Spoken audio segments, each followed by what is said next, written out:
And we are live. Welcome to the Political Orphans. My name is Nico, and I am your in-house conservative. To my left, Rob Ambrose, our token lefty. And together, we review what's in the news.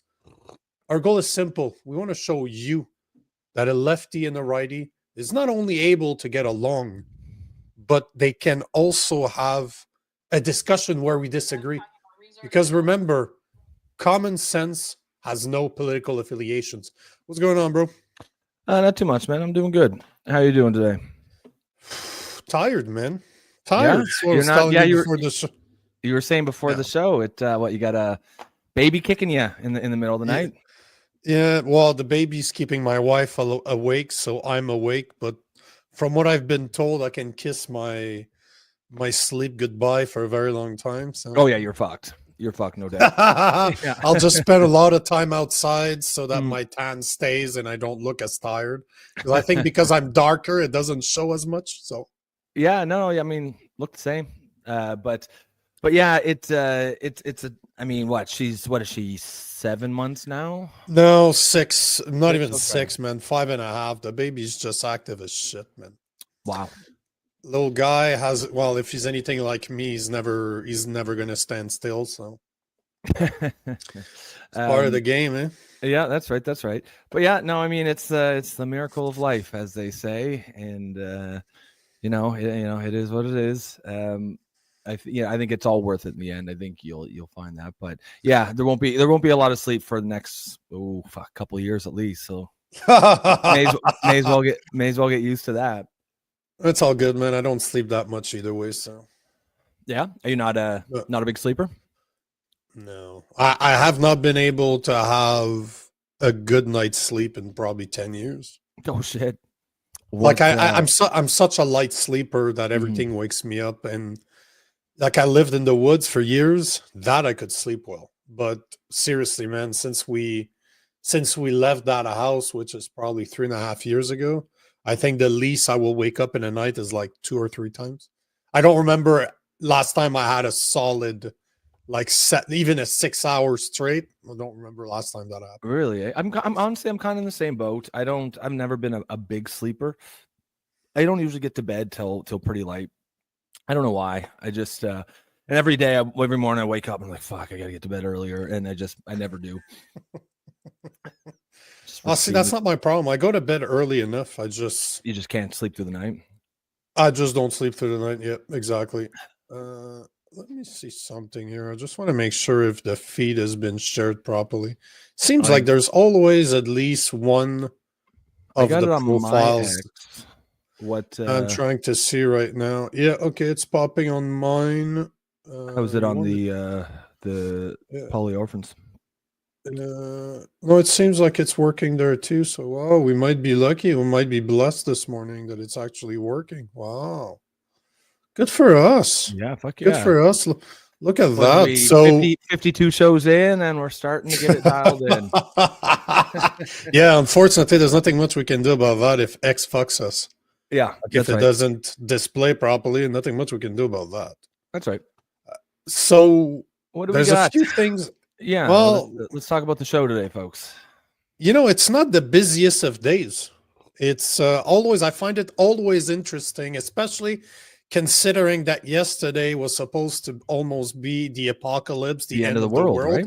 Yep. Have you checked the media this morning? The left-leaning media is not talking about yesterday very much.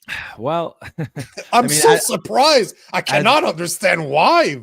What's going on? Yeah, it's funny because markets ended up in the green yesterday, and as we speak, I'm looking at it, and the Dow is set to open, and also the S&P 500 set to open at about 2.4% higher. So it looks like, as we said yesterday. What it's showing right now on my screen, bro? What's that? You're looking at the Dow 2.31%. Yep. With a rising fast in capital letters underneath it, and the S&P 500 2+76 with a rising fast underneath it.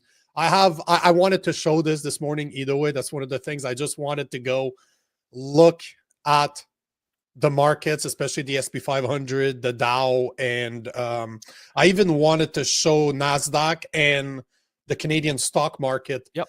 Just to show you what actually happened yesterday.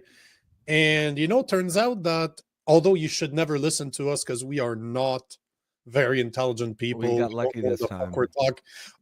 Yeah, it ain't luck. They just read a couple of books on the subject. Yeah. I did not make up what I said yesterday. I just read it in a book. But all to say that it's interesting if you look at what non-partisans were saying about this. Because both the left and the right were panicking yesterday. Yet you look at guys like the long video that I showed yesterday that you can really tell from which political party he represented, and it didn't really matter. But it's interesting how he wasn't panicking. The other one I found were like, hey guys, always happens. And what would Patrick Bet-David saying that out of the 9 last big panics, there's only one that within the next 6 months to 18 months, it didn't go back up, but outperformed what it was before. Tony, what's going on, bro? What is going on? Tony, how's she going? Did you end up, was it you, Tony, that was going to the Polyev rally last night? Shit, that's true. It was right down the road from him. I thought it was Tony. How did that go? Bro, I don't know if that was yesterday, but I know you wanted to talk about that later on. But we'll talk about that later. Man, I've seen videos where it says like it's 12 to 15,000 people. That's what I'm going to show. And it's pretty much aligns with the question I have for you guys. So obviously we're going to talk about the market. We're going to talk about the Canadian election, and as Rob just mentioned, we will definitely talk about crowd sizes. And I also wanted to talk about the hands-off protest, the anti-Trump / anti-Elon Musk. I wanted to talk about it yesterday. Didn't have a chance because goddamn, we spent a lot of time on the market, which made sense. But yeah, man, the question at the bottom, question I have for you guys: does crowd size represent voter intentions? Because if we look, if they were during the last campaign when they were comparing Trump to Kamala Harris, Trump was smoking her when it came to crowd sizes. Like she could have people like Beyonce that she had to pay millions to show up, and she could still not get anywhere close to the crowd that would attend Trump's rallies. And we're starting to see the same thing in Canada, although he's not inviting. I'm not saying that Carney is inviting any celebrities, at least. Oh no, that's not true. He's done videos. I forgot about that.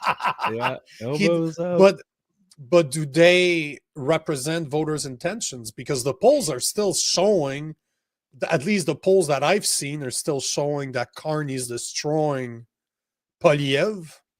Yet if you look at the crowd sizes, they're not anywhere close to each other. Like it seems like Polyev is really, really popular when it comes to their attendance. And I think Tony is confirming that, right? Yeah, Tony here says he did go. Oh, sorry. You put that up there. That's fine. There you go. Yeah, Tony said, yes, I did, referring to going to the Polyev rally, and it was packed. And yeah, I've got a video I'm going to show later that shows exactly that. To your question, I mean, it has to on some level, right? Like, you have to assume every single person who goes is going to be interested enough to go out to a rally will probably vote for that person. And because I don't think rallies are things people go there to be convinced. I think you go there if you already know who you're voting for. Yeah. And it's not the only factor for sure. I think we talked yesterday. We've talked a few times about polling. It just doesn't seem to be what it used to be. It started really being noticeable around the time Trump got elected the first time. But I think, there's lots of reasons that have nothing to do with politics that I think might explain that. Like we even talked yesterday about the phone habits of older people versus younger people, right? And I do believe that is a factor.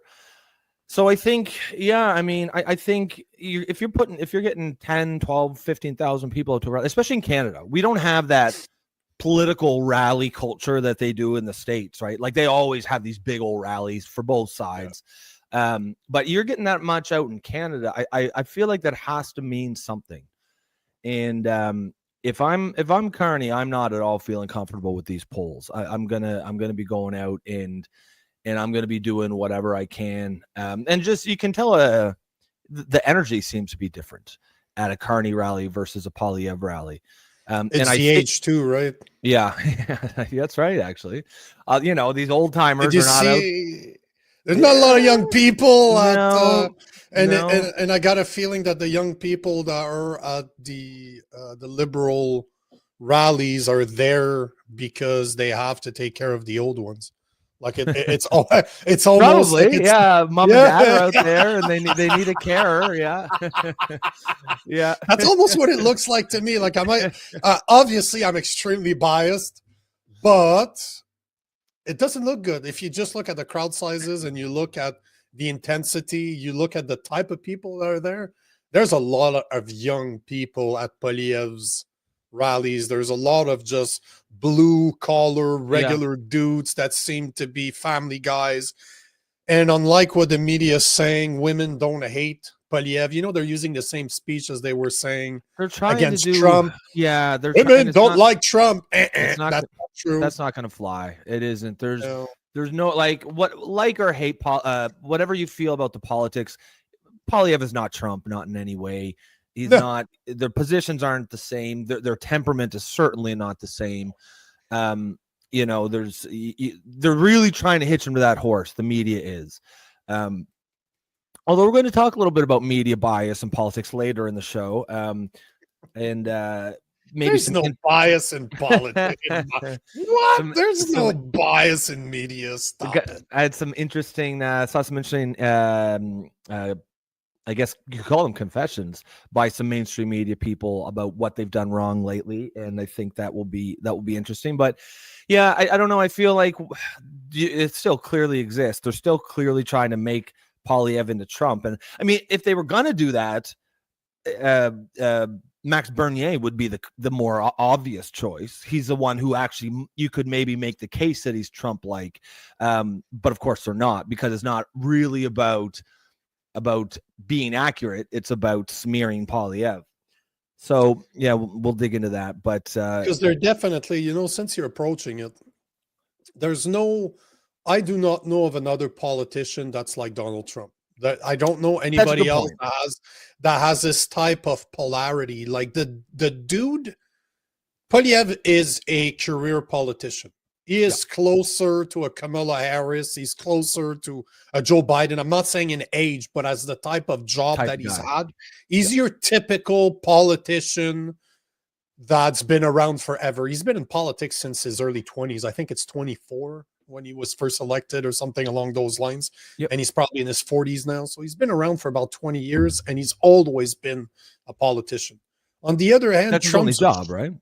100%. Yeah. And you look at a guy like Trump, the guy is a business guy. The guy is a showman. Like, people forget that he was on TV for more than a decade. Like, the dude knows how to play a camera. Love him or hate him, the guy is extremely witty, very fast on. Like, you just insult him and he's right back at you. Like, he doesn't hesitate. He's like right back at. And we saw just from the interviews, like from the interview that I showed from Pierre Poilievre yesterday, when once again the media is comparing him to Donald Trump, and he's not fast on his feet. He's not a very witty guy. Like, I don't consider, like, as much as I can praise him when he's right, I'm not a fan. I think it's pretty, if you've watched the show before, you know how I feel about Pierre Poilievre. He's not a super smart guy. He's not a witty guy. He's not a great speaker. He's not a good, he's not a great leader. To me, he's not, like, he doesn't endorse, he doesn't say what he believes in. He flip-flops all the time. So for them to compare him to Trump is not an insult to Poilievre. It's an insult to Trump. Because they're not alike whatsoever. Like or Trump, like him, hate him, he's very captivating. You're gonna listen to him. You're gonna pay attention. Yeah, he's got a charisma. He's got a charisma that Poilievre does not. I would, full disclosure, like I don't, I know a lot of people don't really talk about their personal politics, who they're going to. I don't really have any issues with that. I'm undecided, but I'm definitely considering voting for Polyev as a traditional liberal supporter. I I've talked in the show about my concerns with voting for Carney, and honestly, it isn't really about Carney at all. I like Carney more than Trudeau. That isn't saying a whole lot. My take is more that I just don't think you can reward the Liberal Party for the last 9 years of economic performance. So I feel like my options are strategically not vote, which is not satisfying, or probably vote for Polyev. I guess, I'm not going to say never. If Carney absolutely wows me, I'm just going to leave that door open just for the sake of fairness or open-mindedness. But as it stands right now, I really can't imagine I would. I just think the Liberal Party needs to lose before they will get the idea that they need to make some serious changes. You go ahead. No, but did you see the message? Like, did you see a comment from Clown World? Yeah. I'm assuming that it's a she. It seems like it's a woman, but we don't know anymore. But I'll assume she's a woman. Yes, I do believe. So Clown World says Polyev qualified for his full pension since he was 31 years old and is now worth $25 million. He knows nothing about the real world. Yeah, it's funny how these career politicians manage to get such incredible net worth on their government salary, right? It's impressive when you're making 250 grand. I know a lot of people that make that salary and above, and I can tell you something: they ain't fucking worth 25 million. No, they're dumb, because you're pretty. I would be curious to see where he gets his money from. Well, it's just turn a $200,000 salary into 25 million as a career politician. And what's so funny is no one on either side ever really talks about it, right? That's how you know they're all in on it.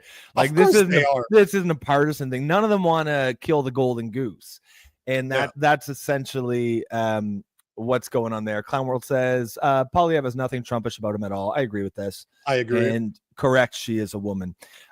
Just before we get started, I'm just checking. I was kind of being an asshole, Clown World. I don't know what your name is. I don't think I've ever seen you on the show before, but you would have.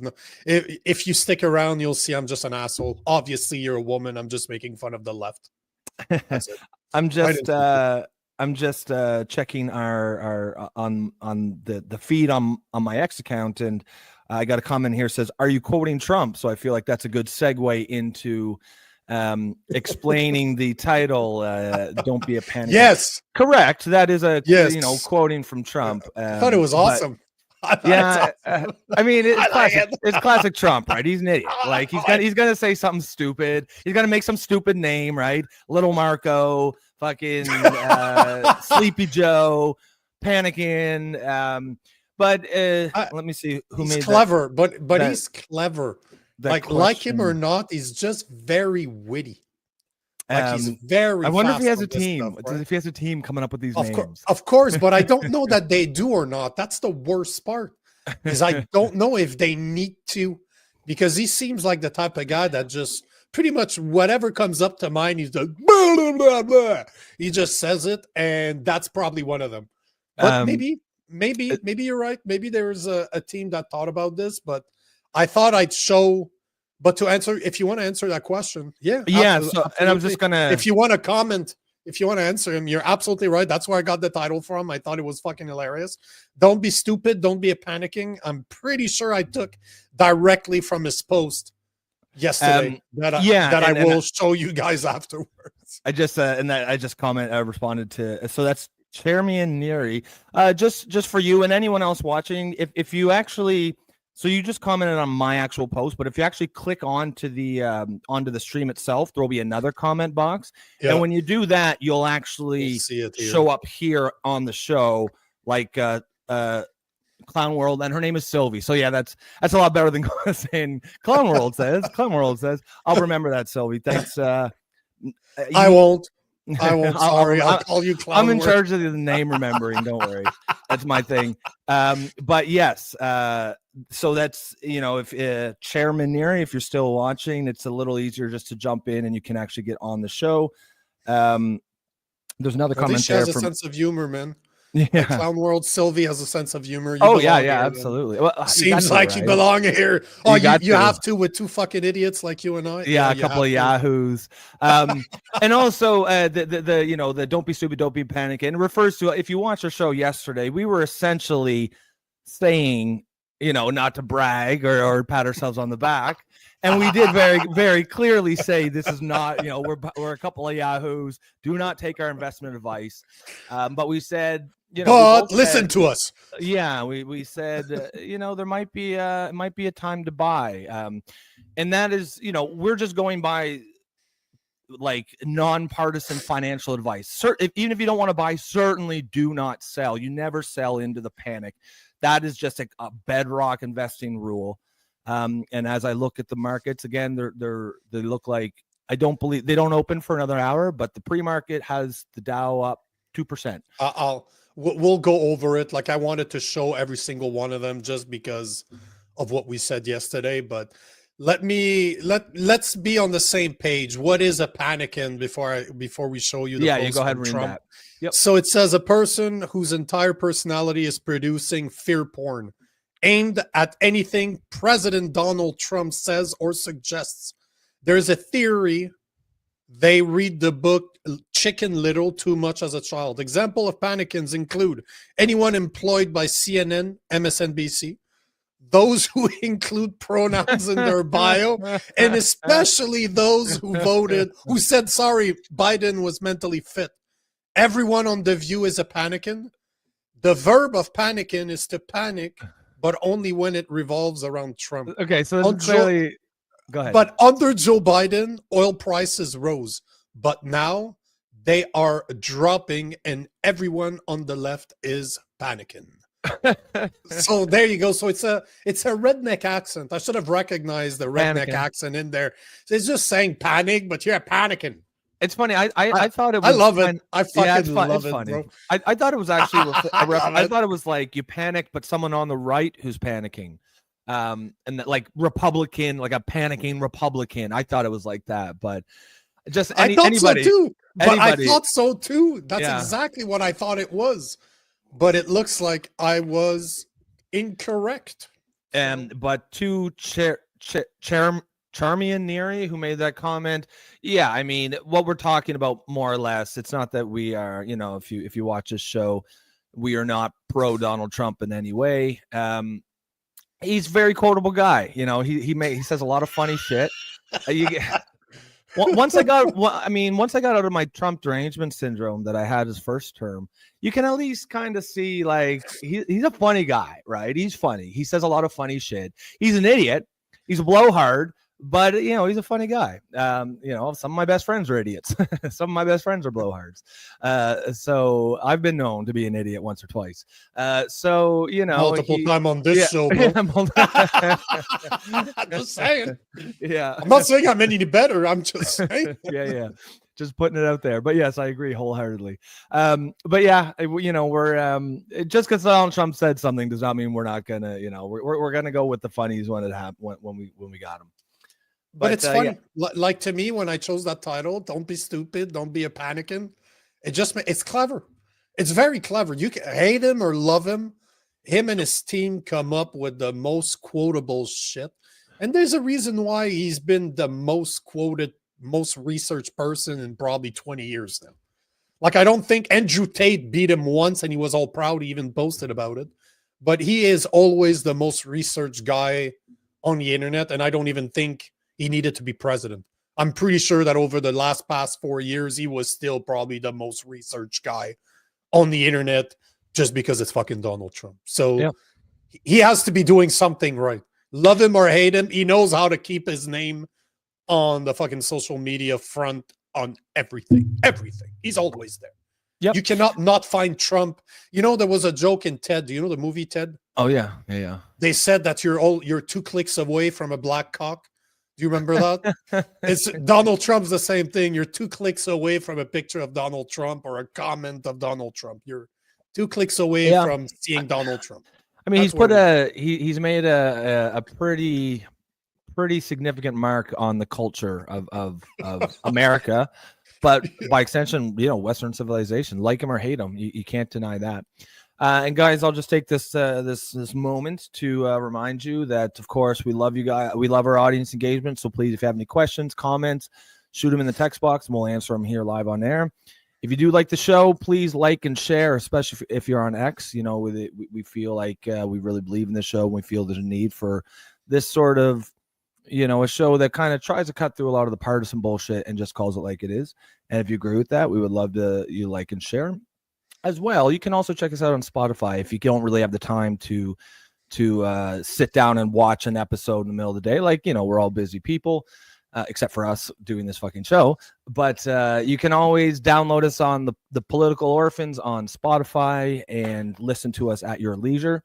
So with that preamble out of the way, let's where do we want to start today? I wanted to show a couple of things, but it's funny, man. I saw this morning, and I'm just going to mention it right now because I saw Tim Pool on Rumble is talking about this right now. And I don't know if you saw that. I don't know why I forgot. But there's a new study that just came out, and they were talking to the left, and they're showing that 55% of the responders hope Trump got killed. Like they're hoping, like they're showing how 55% of the leftists that responded to obviously that responded. I'm gonna look this up as you're speaking that because I saw something about that. Because I completely forgot I wanted to talk about this because I'm a fan of psychology, right? And this to me is scary as shit. To have 55%, like let's call it 1 out of 2 lefty that agrees that wish Trump would have got murdered.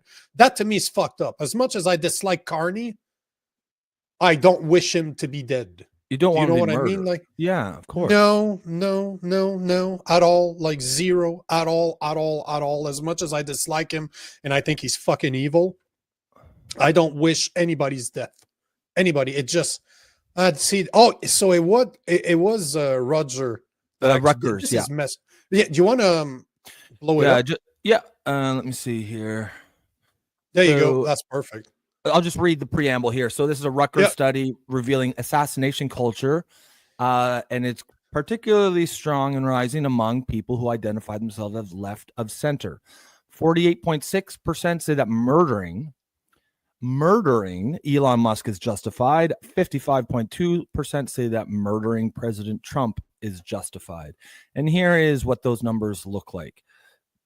Okay, so you've got 9% say, only 9% say there is no justification to murder Elon Musk.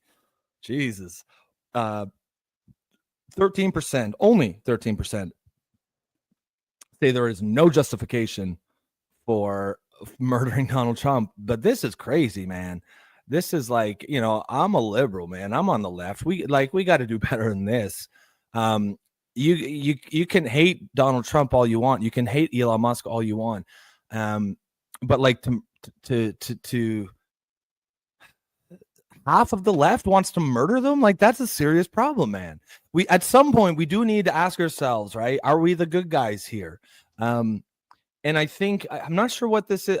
First of all, I think this is, you got to, like, when you take these polls, certainly there's amount of grain of salt, right? Some of these people, I'm sure, are just trying to be edgelords, trying to be extreme, and saying that. I don't think there's actually 50% who literally would murder Elon Musk. But within that number, there undoubtedly is. There are going to be crazy people out there. And I think that, you need to be careful no matter what side you're on, because, I think part of it is this, there's clearly a shift in cultural dominance. The left has been culturally dominant for the last 20 to 30 years, and the right is now ascendant. And a lot of that is due to the left's excesses. It's because the left has been just going down this batshit crazy fucking road, this obsession with identity politics. The fact that they're telling us that men can be women, that women can have penises, men can give birth, women don't deserve single sex spaces. There's a lot of crazy built into this. And the normies in the middle, the moderates, the centrists, they're saying, I don't want any part of that shit. And so they're shifting over to the right. And so if you want someone to blame on the left, look at yourself, look in the fucking mirror. But what's happening is, since the left has been culturally dominant for so long, they cannot, I don't want to say they as in everyone on the left. I'm on the left. But there is certainly a portion of the left that cannot accept this, and they perceive their loss of cultural dominance as something that needs to be responded to with violence, and that is wrong. The correct thing to do is to take stock of what your positions are, what your beliefs are on your side, and say, where did we go wrong? Why are the moderates leaving us? Why is society moving to the right? What did we do wrong? And learn from that and do better, not to murder the other side. That's not any kind of reasonable solution that a reasonable person would ever have. But you know what's interesting? You remember Luigi Mangione, right? The guy that killed us. That's a great example of it. That murdered the CEO in cold blood, right in the streets. Yep. That guy is absolutely loved by a lot of the people on the left. And just to go back to your poll, Do you want me to bring that up again? No. It's just to kind of, because you said something. I don't think that they meant that. Let's call it 50%, because it's basically plus minus 5% there. Sure. But 50% of people are not saying that they would murder Trump or Elon Musk. They would find it satisfactory, as in they would agree with it. There's a big difference between saying I would murder Elon Musk or Donald Trump. That's not what they're saying. Versus they don't have the ball. They don't have the balls to do it. They're saying that it would be justified, as in, if it happened, they'd celebrate it. Because what did they do with Luigi Mangione? Like, that guy was that's exactly what they did. The left is like, woo! Fuck yeah. But then, did you hear about this guy? There's a kid that stabbed another kid. Austin Metcalf? Yes, I was going to ask if we should talk about that today. Actually, I don't like to name names. I don't like to encourage this type of behavior, and those guys are all looking for attention. So I never give the name of school shooters and the name of those type of individual. But a black, and I'm sorry to do the race thing here, but a black kid stabbed a white guy. Kid, And kid, they're teenagers. Obviously, they almost look like men. They probably are men. They're just young men. Yep. But did you see the money that they raised? They're 17-year-olds. So that's disturbing a little bit. Did you see? Like, they have a goal of $200,000 or something. They raised between $160,000 and $180,000 as per the last time I checked, and that's insane. So a guy that murdered another guy is getting has reached more than $160,000 off of a $200,000 goal for his defense. Like, he clearly murdered someone. And remember Daniel Penny, that gets arrested for saving a guy. Yeah. So you look at the roles, right? A white guy, old veteran, like a veteran, ends up murdering someone. It's not his fault. I'm saying murder because at the end of the day, he did die in his hands. It was not his fault. Plus, even if it was his fault, I would condone it because he defended people in that train. But the point in the matter is that dude was in deep fucking shit. He was getting destroyed in the media to have done that as a fucking racist white guy to a black guy. That was a schizophrenic, that was on drugs, that said he was ready to die and to hurt people that day. Then you have a black kid, a black young man that murders a white young man, and they're able to raise more than $160,000 for his defense. That to me is insane, but that shows the Luigi Mangione effect. That shows the poll that we were just showing how 50%, right? I think that's reflected in that poll. 100%. And you said like, when you brought up race, you're kind of like, I hate to bring it up, and I think, but I don't want to be that guy. I agree. You're a white guy, you're a black guy. Yeah, but we all know that if he was black, it's more acceptable than if he was white. That's the point I'm trying to make between Daniel Penny and this guy. And the reason why I do think the race is relevant is it is because the left is making it relevant. It's the left that is making this a race thing. and basically saying, this is a black guy being railroaded because he's black. And I don't know enough about the case to say anyone's right or wrong. He's going to get his day in court, and I think he's claiming self-defense. And if it was self-defense, there was enough people there that I'm confident we will get to the bottom of this case. There was enough people there, enough witnesses. But the way, and this is, a perfect example of what I mean by the left's obsession with identity politics. This should not be a race thing. I do not believe it was a race thing. It was two boys, two young men, two probably sort of alpha types pumping their chest and thumping their chest. And that exists, that happens. And someone got killed and someone has to be accountable, or at least there will have to be a trial. It really had nothing to do with race as far as I'm concerned. But the left has made it about race because it's identity politics. They cannot look at anything other than through the lens of race. And that is a major, major problem with the left right now. This obsession with identity politics, this obsession with only looking at things, distilling all human beings down to our immutable traits, our sex, our gender, our race, our ethnicity. And it's a toxic worldview. And it actually perpetuates the racism that I always thought I saw on the left we were trying to get rid of. I always thought, and many on the right too, agree that racism is a problem that should be eradicated. But when I see, as a liberal, as a left, when I see people on the left are perpetuating racism, perpetuating the discrimination, then I feel like I have to speak out against it. And again, all the left saw was a black kid was killed by a white kid. Therefore, it's got to be race. Therefore, we got to raise money because it's racist. And that is fucking bullshit. And that's wrong. And if the left continues down this path, they have no one to blame but themselves when everyone else continues to slide rightward because people are sick of it. People want no more part of it. And I think you're right. I think this is a perfect reflection, or a perfect example of that poll that we saw. That's clearly picking up on something that is very real. It's a very real phenomenon. And anyone with a brain who's followed this Luigi Mangione case understands he's a folk hero on the left. Why? Because the guy he murdered was deemed murderable. He was deemed to be worthy of murder. And that just does not compute with any form of value system, any sort of morality that I can subscribe to. That you can murder people, a family man, a man with a wife and kids, because his job, because he works in an industry that you don't like. That the left has some serious soul searching to do before we completely go off the fucking deep end.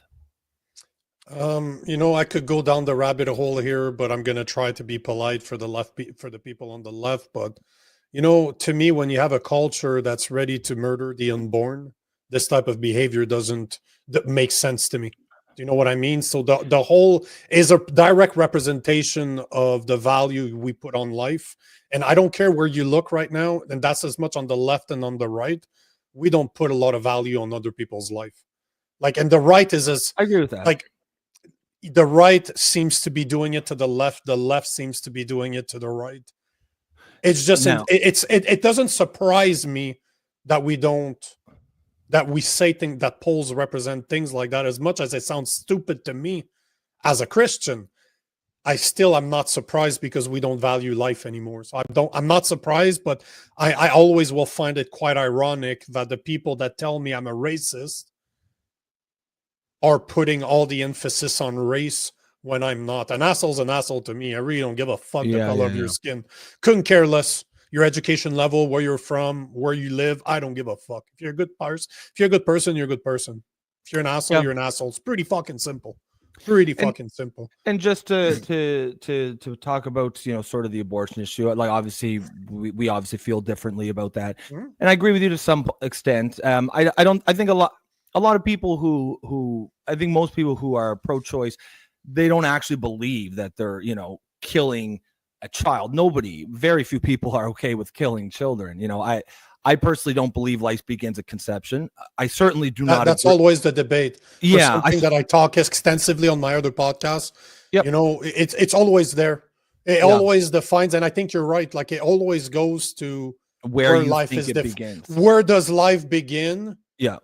And is it murder? Because everybody, if everybody would be like me and say that life begins at conception, then it's a it clear would be cut murder. Yeah, clear It would be murder. But at the same time, I've wondered many times, do they not want to believe that because that's their belief? And if that's your belief, it is what it is. As much as I disagree with it, you're entitled to having that belief. Or do you believe that because it's easier for you to turn around and use abortion? This is where it's fine. This is where, because I used to be pro-choice, right? Until somebody challenged me and just put it, I just challenged me and I did some research. I'm like, oh, fuck, that's messed up.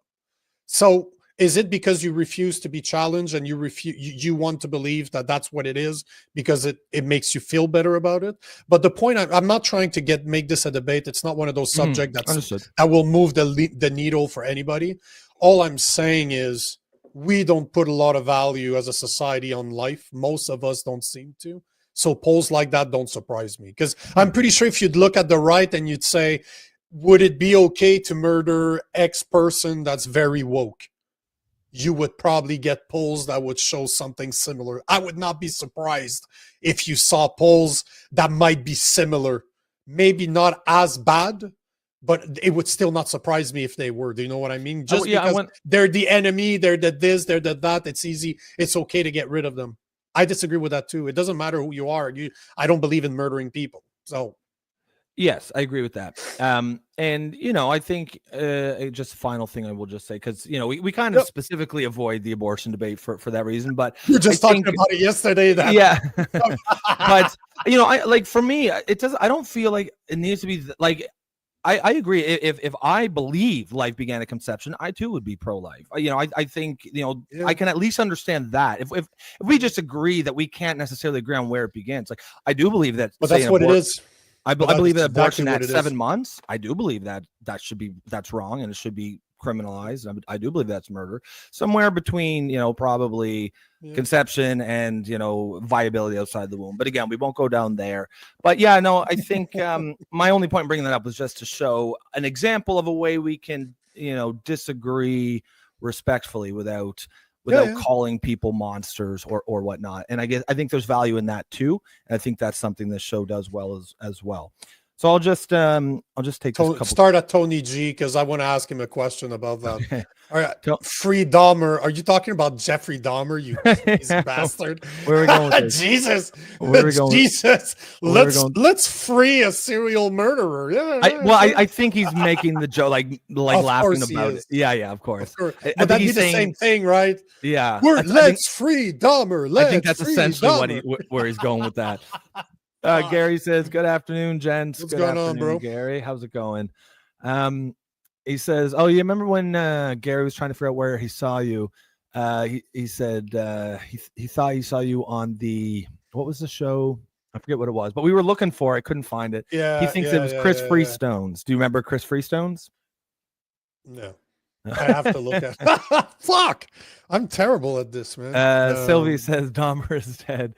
Yes, he is. I think Tony G was making a sort of a facetious comment about the kind of people who would say that they think it's justified to murder Elon Musk, or maybe perhaps the kind of people that would celebrate Luigi Mangioni's actions. Not that they're the same thing. Jeffrey Dahmer is a uniquely terrible monster, and Mangione is just a run-of-the-mill murderer, if you want to call it that, right? Either way, I don't think he should be celebrated. He was a cannibal too, right, Jeffrey Dahmer? He that's what I'm looking at right people. Now. He ate people. Yeah. Did you see that show? There was it was one of those shows. It's like a mix between, and a lot of them come out these days where it's a mix between a documentary, like it's all very factual, but it's played out live action, like a show or movie. And there was a Dahmer one just a year or so ago. Yeah, it's on Netflix. Yeah, on Netflix. I didn't see it though, but it's really good. It's really good. And man, some of the details just fucking 16. That's what they 16 people. Yeah. Just well, he was first degree murder, but often those guys kill. So I don't want to say I'm a fan of serial killer. That's not what I mean, but I love the psychology behind it. But right here, if you look, I have two massive encyclopedia that go over the type of personality and they talk about their stories, like how did they believe they became that, and it's fucked up, but most of the time it's from a very abusive woman, very abusive mother. Like it's insane the power that parents have on their children. You can literally mold your children to be fucked in the head if you really wanted to. It's insane. It's absolutely insane. Yeah, for sure. Yeah, I think just abuse in general. What's interesting about Dahmer's case is he wasn't really abused. His dad was maybe a little neglectful, but nothing crazy. Certainly nothing that would justify murdering and eating 16 people. But yeah, he also unique among serial killers. I believe he sort of had some remorse about what he did. Obviously, it does not just change anything about anything that he did, but it's just a unique facet of his psychology. Because most of these serial killers do not give a shit at all. They're either proud of it or and it's, you have to wonder about the psychology of a person who would do those things and yet still have some semblance of a conscience, right? How could you justify that? That's got to be a pretty wild. And I agree with you. Like, it's not that it's just interesting, but it's fascinating. That kind of like fascinating. Yeah, that kind of like psychology that sort of very. How do they become what they become? Yeah, like this is what fascinates me, is how did they? Well, I've always wondered: is there a crack in somebody's personality? Would they have been there no matter what?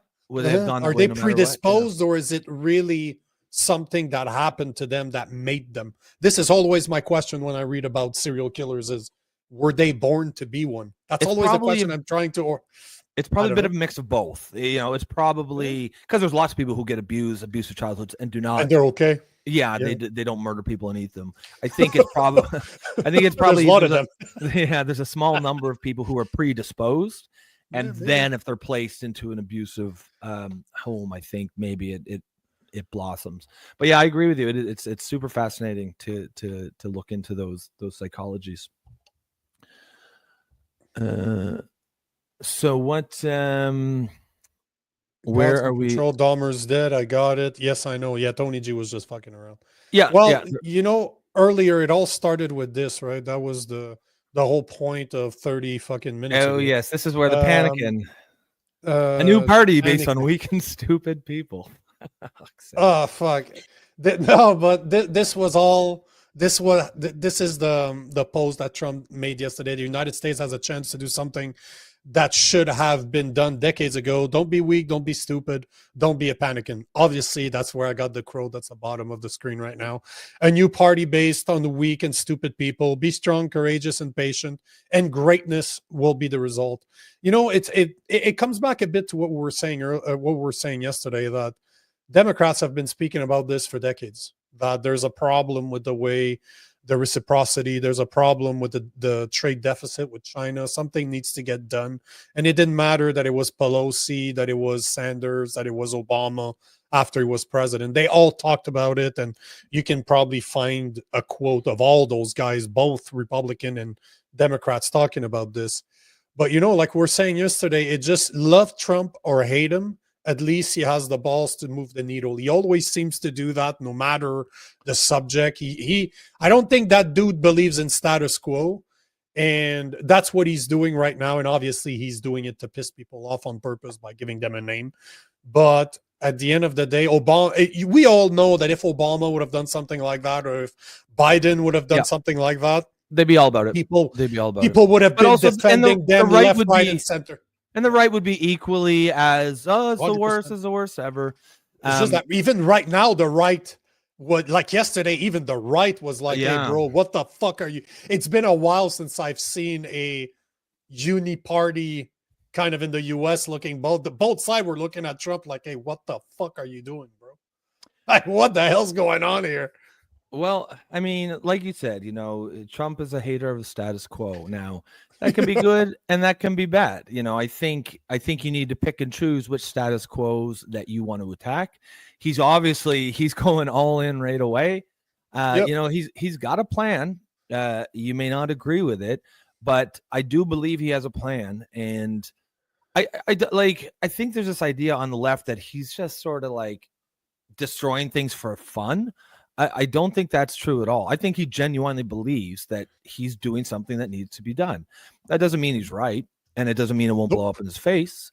But, I don't think he necessarily, there's still a lot of Trump derangement syndrome that is not, it's not helpful to any stretch. It's not even helpful to have it, if you have TDS, because, there are, as you said, both parties have been talking. It's funny because these kind of moves are more typical of like a left-wing leader, because it's the left that's always about disrupting status quos, right? The left, like the progressive side, is one that wants part of being a progressive. Things. Yeah. And the conservative side is the ones that wants to keep it the same. So really, this disruption of status quo is really right up the left's alley. It's really right up the progressive's alley. It's just the messenger they disagree with. And I think that's a simple-minded way to look at it. You may not agree with what he's doing, but he's doing something. I think there's value in that. There's major, there's a lot of rot built into the system. You could call it that. And is this going to clear that out? I don't know. But keep that in mind. Keep that in mind. Keep your thought. I found a video just for you. It aligns exactly what you're saying. Perfect. Then continue your thought. This is Scott Bessent, the Secretary of Treasury, and this is what he said yesterday. So listen to this, and this one, man, perfect timing. This one. Okay, sweet, cool. I can tell you that there are 50, 60, maybe almost 70 countries now who have approached us. So it's going to be a busy April, May, maybe into June. And Japan is a very important military ally. They're a very important economic ally. And the U.S. has a lot of history with them. So I would expect that Japan's going to get priority, just because they came forward very quickly. But it's going to be very busy. And if President Trump, again, gave himself maximum negotiating leverage, and just when he achieved the maximum leverage, he's willing to start talking. Yeah. I mean, that's 50 to 70 countries approached them after the tariffs saying, we're ready to negotiate. Well, yeah. I mean, there's a lot of it might work, right? It might just be crazy enough to work. And I just think we just don't have enough information to either say it's a good move or a bad move. Like, we really, it's almost like in this sort of day and age where attention spans are at all-time lows. Everyone needs to know right now, how do I feel about this? I need an opinion on this thing right now. And sometimes the right thing to do is say, we just don't know. We just need to wait and see. I would disagree just as strongly with someone who said this is absolutely the right course of action as I would someone who says this is idiotic and is destroying the American economy. It's doing something. It is absolutely dislocating the global world order, but there's a lot of arguments to be made that this is a world order that needs dislocation. And so it's not, it's entirely appropriate, and I think it's the right call to at this point say wait and see. And this was going to what we were talking about earlier, and I couldn't agree with you more. Do I know if he's doing the right thing or not? I have no fucking clue. But to tell me that at least 50 countries have contacted you saying we're ready to talk, and then you look at the SP 500, for example, in the last 24 hours, it's up just under 1% today. Yeah. You look over the past 5 days. You remember yesterday when you did a 5 days, it was 10%. Yeah. Now it's at 8.37. You start looking at a month, it's at 9%. But then, like, the thing is that he is doing something.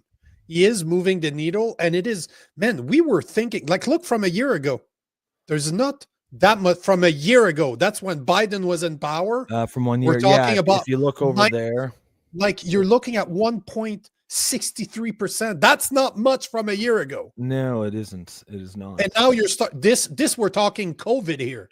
So it's so bad that it's 83% above COVID times. Well, Just and saying. if you look at this Just long-term saying, chart, right?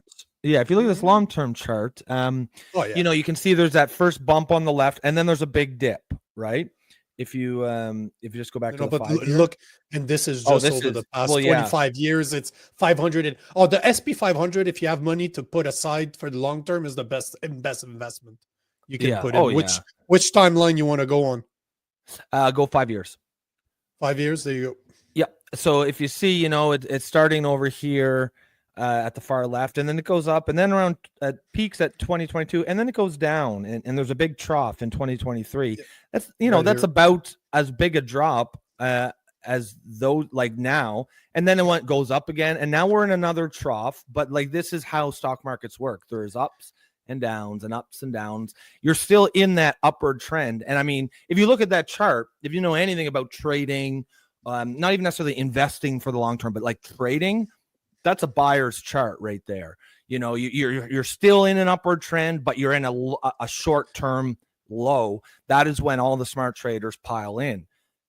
Yesterday, we were saying if you had $100,000 invested, you invested $100,000 yesterday, just for sake of argument, you made 10 grand overnight. Like, insane. Like Easy. It's insane. Like it's absolutely insane. Like you bought it at 10%. Give it a new few days, you'll probably end up exactly where we were. So you literally made 10 grand over a couple of days. It's insane. We need to have the balls to do it, though. Yeah. And also, don't take our advice. But one thing I feel... Thank you for saying that again. One thing I feel strongly that we can advise is do not sell. And that's just from every single financial advisor will always tell you, do not sell at the bottom of a panic. Prices are like a rubber band. You can only pull it back so far before it's going to snap back. And most smart traders will look for these kind of dips as times to enter the market. The Dow Jones is basically identical. The Dow Jones is basically the same. But what's interesting is this. You look at CNBC, SP 500 up less than 1%. Yeah, they're so, how annoying this is. Yeah. You declared 2 days ago that the apocalypse was going on, that this was Black Monday 2.0 when Black Monday dropped 22%. And you're basically showing us less than 1% of drop. It's actually over in the past 24 hours. It's over over 1%. Like, fuck off. Like, and now it's only up 1%, and it's running out of steam. But then you have economy from 18 minutes ago that's literally saying Wall Street rebounds, Dow Jones surges 1,000 points. Yeah. So a lot of like investing and trading news is just nonsense. It goes by like the hour by hour movement, and I mean you're just gonna run yourself into and this is all pre-market right now. Pre-market is like only if the volume is very, very low, and so prices can go up and down. It's really going to be when the market opens here in a half an hour that you're really going to see real movement one way or the other. Look from again, just like I showed from this is NASDAQ. Yep. When I showed from the SP 500, it's basically the same thing. It's barely 3% difference from last year when Joe Biden was in power and supposedly doing super well with the economy. Like, which one is it? Which one is it? And you go again from 5 years ago, it's up 92%. Like, again, exactly. Yeah, it's just let me show you one more, just to show to our Canadian ones, because you do have the TSX in Canada, and you know what? Same fucking thing. Like, there's no. You just look on the right. Just look at the right. Does it look like we're in a world meltdown with everything in the green? This is the thing, right? They made it sound like it was the end of the fucking world yesterday. And yet, look at the TSX. You're looking from less than a year ago. What's down 0.13%? Not even we're above what we were a year ago. So, it all goes to show that the news outlets are very fucking good at making us believe whatever the fuck they want to make us believe. Right? One is, and especially like if you follow like the financial news people, it's always stocks will go up one day. It's like, oh, it's a huge rally. They'll go down one day. Oh, it's an end of the world. You really can't listen to those people. But we know if it was Joe Biden that did this, he would be seen as a great fucking president. Can you imagine putting all those tariffs on the world and barely market moves 1%? Yeah, you know what I'm saying? How brilliant of a strategist is Joe Biden? Like, fuck off. I'm gonna show something here that as I'm looking at the let me zoom in here. Is this right here? So I was looking at the just using the CNBC to look at the prices, but then I saw this here, this article. Yeah. Did you see this? Elon Musk calls Peter Navarro dumber than a sack of bricks. But it's interesting because I saw another article saying that Elon Musk wanted Trump to stop the tariffs. Very interesting. That is interesting. So it's interesting because it shows there isn't consensus agreement on some of these things in Trump's camp. And what that means is that people like Navarro, who are obviously very pro tariffs, they're the ones driving this. At some point they might fall out of favor. And Trump might say, all right, Elon, you take the lead. And if that's the case, the fact that there is some disagreement is another, I think, thing that's bullish for stocks, because I think it suggests that there is a limit to how far Trump is willing to go. He's not going to just abandon the strategy, but he certainly can do things to tweak it or limit the downside. And when you have stocks has dropped as much as they have over the last, even just couple days, like anybody who understands stock markets, or if you've ever done any trading or anything, that big moves one way or the other are almost always followed by maybe not equally big, but significant big moves in the opposite direction. So to have a fall like this for a few days, you're looking at I would be pretty surprised if today doesn't end up pretty big, a pretty big, pretty big. But it already up is on the day. Just by what was his name? Scott. Shit, was it Scott? Jennings? Yes, Scott Bessent. No, okay, Scott Bessent said the Treasury Minister, just having 50 to 70, let's say more than 50 countries contact them trying to make a deal, and all it costs is a couple of percent off the SP 500, the Dow Jones, the NASDAQ, and even the TSX is higher than a day ago. So you know what I'm saying? If all of that caused just that small of a dip, but you get all those negotiations started. Yep. Like, it's hard for me right now as we stand to say Trump was wrong. Too early to say that he was right, but I can definitely not say he was wrong. I just can't. It's a matter of knowing, is he going to be right in the long run?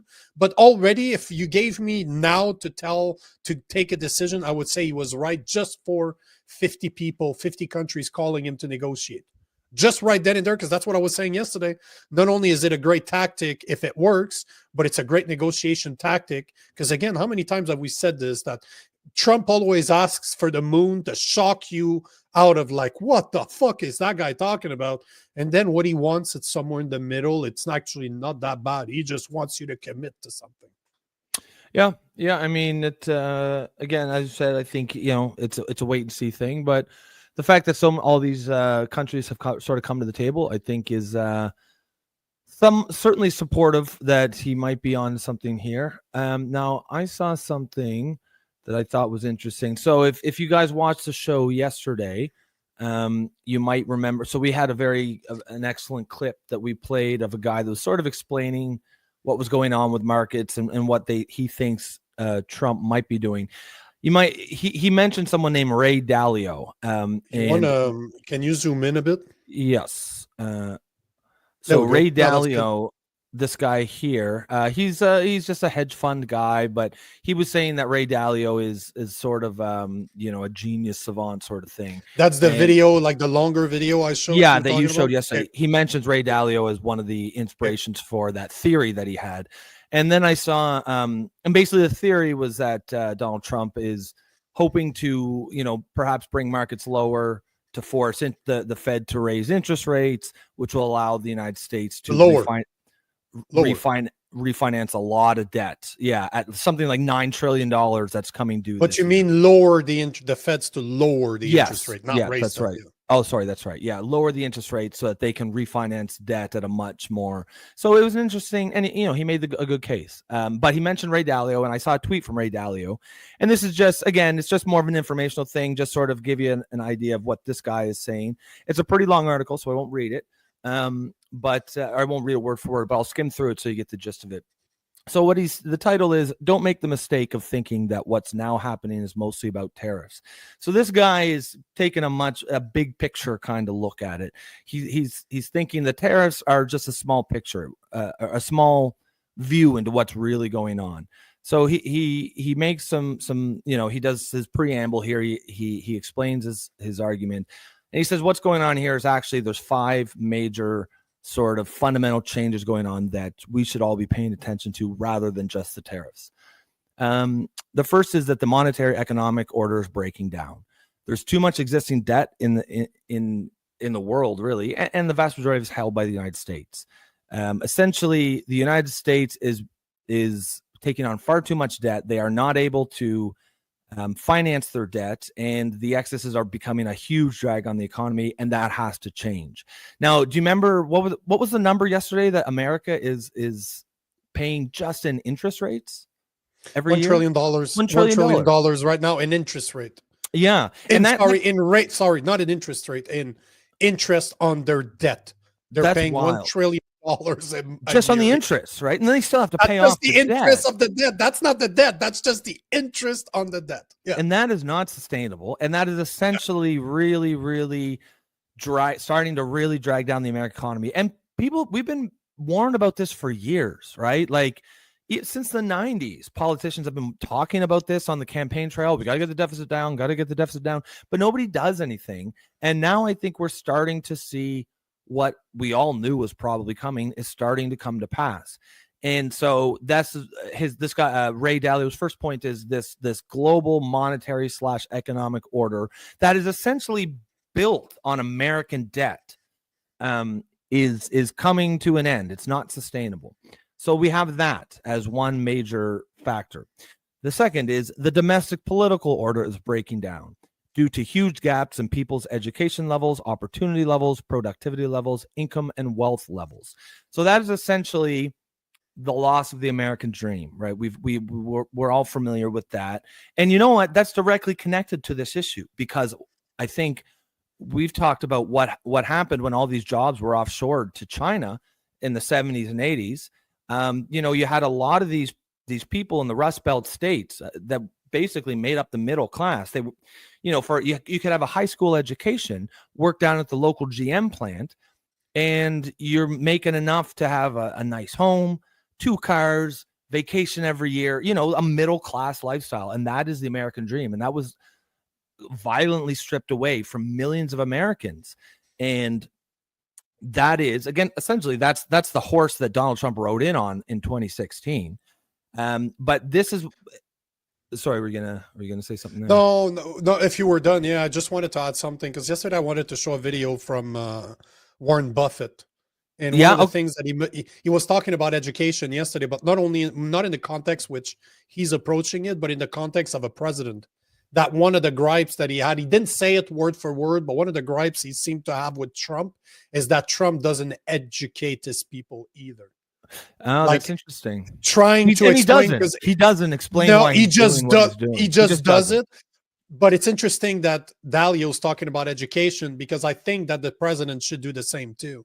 Should be capable of going in front of the camera and say, guys, like let's say on Friday when we'll have a good idea if it worked or not. Just him for, hey guys, this is what I was trying to do. This is why I did it. Thank you for, but that's what Buffett was saying. And I thought it was an interesting point, because I like to be educated by people. I like to have my leader look at me and say, bro, maybe you didn't understand, or you thought you knew what I was doing and you were wrong, or you were right. It's good for me too. I'm like, fuck, my research was actually on point, or God damn, I missed that one. Yeah. But I agree. Continue. But I just thought there is value in education, not just for the people from an education system, but also from their president, their leaders, to say, this is why I'm doing what I'm doing, or I did what I did. I couldn't tell you. I had to let the market fuck around a bit, realize that there was consequences for once, but this is why I did it. I agree. I think his advisor should get him out there and saying that, because that's leadership. Fucking Warren right? Buffett, bro. It's Warren Buffett too. Like, I cannot take credit for this. I'm just repeating what Buffett did, what he said yesterday. So yeah, that's a great point. I think that would actually do a lot to help his cause, and I think he would be wise to heed that advice. So just on the second point, Dalio continues. So he's talking about the domestic political order breaking down, as we can see there. He says this is leading to democracies breaking down because democracies require compromise and adherence to the rule of law. History has shown that both break down at times like those that we are now in. History also shows that strong autocratic leaders emerge as classic democracy and classic law are removed as barriers to autocratic leadership. So he's saying, he's saying it isn't about tariffs. There's some much bigger forces at play here. And so that's the second point. The third point, the international geopolitical world order is breaking down because the era of one dominant power that dictates the order that other countries follow is over. And that one dominant power is the United States. That era is over. That you could think of that as the post-World War II. After World War II, America implemented this world order where they were the big cheese. They were the big swinging dick. There was a Cold War between the Soviet Union for a while. America won that. And since early 90s, they've been the ones in charge. And so what Ray is saying here is that order is breaking down. The multilateral cooperative world the U.S. led is being replaced by a unilateral power rules approach. In this new order, the U.S. is still the largest power in the world, but it is shifting to a unilateral America First approach. We are now seeing that manifest it's very smart. We are now seeing that manifest in the U.S.-led trade war, geopolitical war, technology war, and in some cases, military wars. So what Ray's saying here is this sort of cooperative world order is breaking down, and America is on some level recognizing that and saying, okay, well, it's now becoming a might makes right type world order. Whoever has the power rules, and they are stepping into the breach, and they're saying, okay, well, if it's going to be that kind of a world order, we're going to take charge. And just look at how the left is reacting to this, because I want to talk about the hands-off protests after this, and this is a reaction to this. Because if you see the video, those are all the things that they're complaining about. Is like, it's not about me, it's not about all of us, it's about something else. It's like they don't feel that it's all about them anymore. It feels, oh, we're not treating our allies properly. And Canada's complaining about this. In Canada, we hate the US right now because they're not protecting our interests, but protecting their own before ours. So that's basically what we're seeing as being the neighbor of the US and somebody that spends a lot of time in the US. I can see that Canadians are like, oh, I don't like this. Well, feel scary. Motherfucker. It's not about you. It's not about you. It's about America first. And that's what Trump's talking about. And I think Dalio's bang on again. Yeah, again, yeah, and it is scary up here as Canadians, but at the end of the day, you have to understand that America's job is not to look out for Canada. You can make the argument that it's in their interest to keep us close, but they don't have to. But that's different. Exactly. Number 4, acts of nature are increasingly disruptive. He just puts that as a standalone point. And number 5, amazing changes in technology such as AI will be highly impactful to all aspects of life, including the money, debt, economic order, political order, international order, and the cost of active nature. So, and then he kind of goes down and he just draws his conclusion. Yeah, that's why I'm not reading it bit by bit. But what he's saying, I just thought it was a really smart sort of insight into what's going on and why it's not necessarily just about It's not just about tariffs. It's about, there's some major things. And I think anyone who's sort of like tuned in a little bit to the geopolitics of the world has a sense that there is some sort of change in the air, right? A breaking down of the old world order and the rebirth of the new. And that is scary on some level, but it doesn't have to be, right? We can do what we can to try to maybe the new world order will be a better one. Maybe it will be one that works better for us. Because I think there is no doubt, certainly among the left, because they love complaining about shit, that major changes needed to happen, and that is what we're seeing. We're seeing major changes now. Whether these end up being good or not is it will remain to be seen. But I think it is important to think this isn't just about, and it isn't even about Trump. A lot of these dynamics that Ray Dalio was talking about, they're bigger than Trump. They're happening before Trump became president. Trump may be sort of, sticking his fingers in the cracks a little bit and accelerating some of this. But these dynamics, these forces predate Trump, and they are major structural things going on in the world that it's pretty small-minded to just focus all this on Trump. And I think that's his point there. He's just grabbing them by the pussy. Yeah. And when you're a star, they let you do it. But it goes to show too the victim mentality that a lot of the left has. Because it seems like you'll see, like I'll show you, I want to show you this video about the hands-off protest, and obviously it's anti-Trump. Okay. It's very interesting what they're talking about, because I have no clue where they're getting that from. Like, it has to be from mainstream media somewhere, or Facebook groups, or Instagram. I don't know what it is. I don't know where they get that from, because it's so far off base. I'm like, what the fuck? Am I not living in the same world as you people? Like, where the fuck am I living right now? Like, what are you smoking? All right. I don't smoke. I don't drink. I don't smoke. So what the fuck's the problem here? Yeah. Well, let's. If you wanted to finish your point, if you still had a point, it's just everything that you're saying and everything that Dalio's saying. I'm like, that video that I was watching. It was brilliant. Like, it was a great video. No, but the video I showed yesterday was brilliant. The post he just made is brilliant, but then it explains the video from the hands off. Kind of those two videos make sense of why Saturday happened. Okay. Why there's thousands of protests all over the US that went on to complain about Trump. And you're like, okay, what the fuck are you guys watching? Like, what? It really makes me wonder, what the fuck am I missing here? Am I not watching a certain part of the internet? Like, is a part of the internet blocked from me for consumption? Like, what the fuck is happening here? I suspect it's mostly people watching mainstream media. Most people who get their news from social media, I think they may not love Trump, but I feel like they have less TDS for sure. I don't know, man. But here's a video from Fox News that they did. They actually spoke to the hands-off protests. Some of them in New York, obviously, because they were all over the place. Like, if you saw some of the estimates that I've seen, were 5 million people actually protested on Saturday last week in the 50 states. Like, literally every single state had some type of protest. It could be 2 people, like it could be hundreds of. I don't think there was any 100,000, at least not by the pictures I've seen. But I just found it interesting that Fox News took the time to go talk to people. And here's a video. It's about 4 minutes long, but with this blessed country. The democracy that was advanced democracy now in transition to dictatorship, and we like just right there. I'm like, dictatorship. Like what am I missing here? Because Dalio just spoke about it, right? It's like there's a breakdown that's going on, and is that what am I missing? What dictatorship have I seen right now? I haven't seen anything.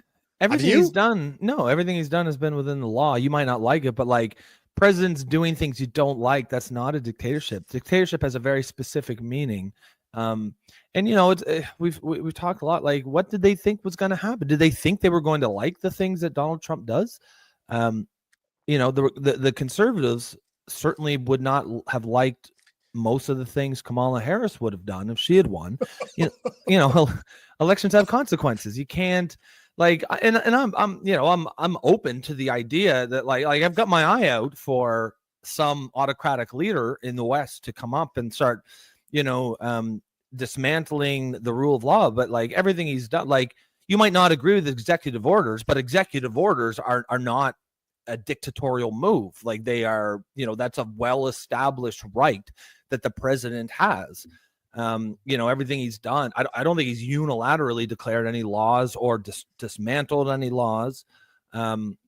again, you might not like what he's done, but of course you're not going to like what he's done if you're far left and it's a Republican president in. So yeah, right away it's, you know, it's sort of like, okay, well, you've sort of succumbed to propaganda here when you if you're going to say like he's a dictator, because nothing he's like, maybe he will become that. I'm open to that, but nothing he's done yet would suggest that. Are almost in the fascist state right now. Same thing. No, I don't agree with that. I should have let those two words finish before I could have. It's all good.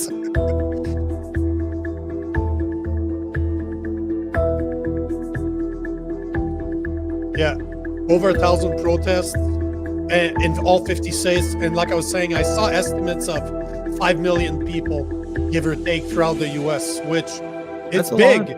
Yeah. But it would be massive for Canada at 35, 40 million. When you consider the U.S. 350 million, it's not that many people, but it sounds like a lot, right? Yeah. Again, like I said before, I'm just happy that a lot of people left their mother's basements and got exercise. That Trump stands for.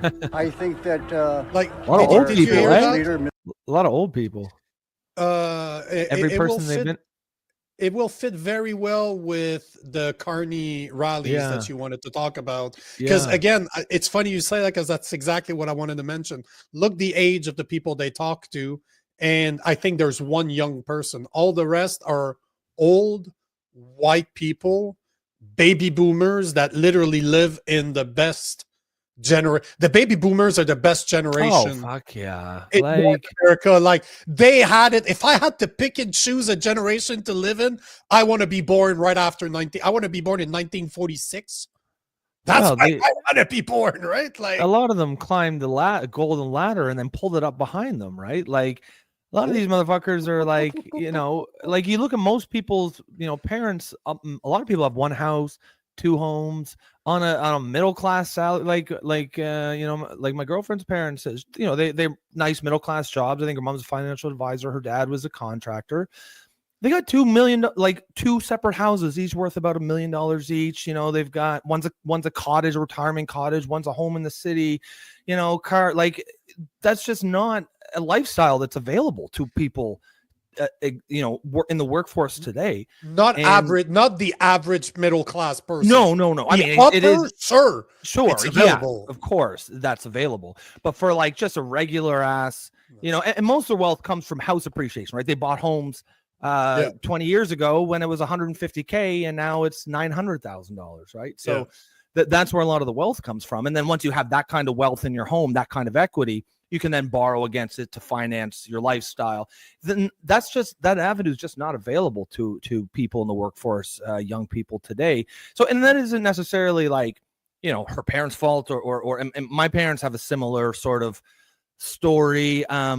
It's just it's no one's fault. That's, you know, that they got to take advantage of that system, but it is a fact that the system is you know, it's not the same as it was for them as it is for us. And it is funny when you know, when I think last week when you're a bit frustrated with some of the polling there, it's like, you know, and I hear you, like, a lot of these people who got all these advantages, now they're voting for the parties that seem like they're going to try to entrench a lot of these disadvantages. Now, you know, the fact that like it's such a generational divide is, I think, really interesting. How, you know, young people, because even 10 years ago, you know, people 65 and older, they were primarily right wingers, right? Republicans. And now they are primarily left and liberal. And that's a very interesting shift. I'm protesting everything that Trump stands for. I'm protesting everything Trump stands for. What the fuck does that mean? Like everything? Yeah, like everything. Like, he has not done one single thing correct. Not one. Really? Yeah. I think that our fearless leader, Mr. Trump, has a very negative attitude towards the world. And just look in the back. That goes to say what we were talking about, has a very negative attitude towards the world. It's not his fucking job to take care of the world. But look at the people in the back. Old. Look Yeah, at there's all everybody on the right now is older, over 60-year-old. It's an interesting phenomenon, and I wonder exactly what's driving it. It's the same thing in Canada too. Like I Yeah, it know is. we'll look at the rallies you're going to We show, saw and I it in- know it's the same. We saw it in that polling And too. that Yep. he is tariffing us and arresting people like they did in early 1940s in Germany. So Trump is arresting Jew people and throwing them in concentration camps. Is Like that what he said? Jew people? no, he said he's arresting people like they did in in the beginning of the Second World War. So really?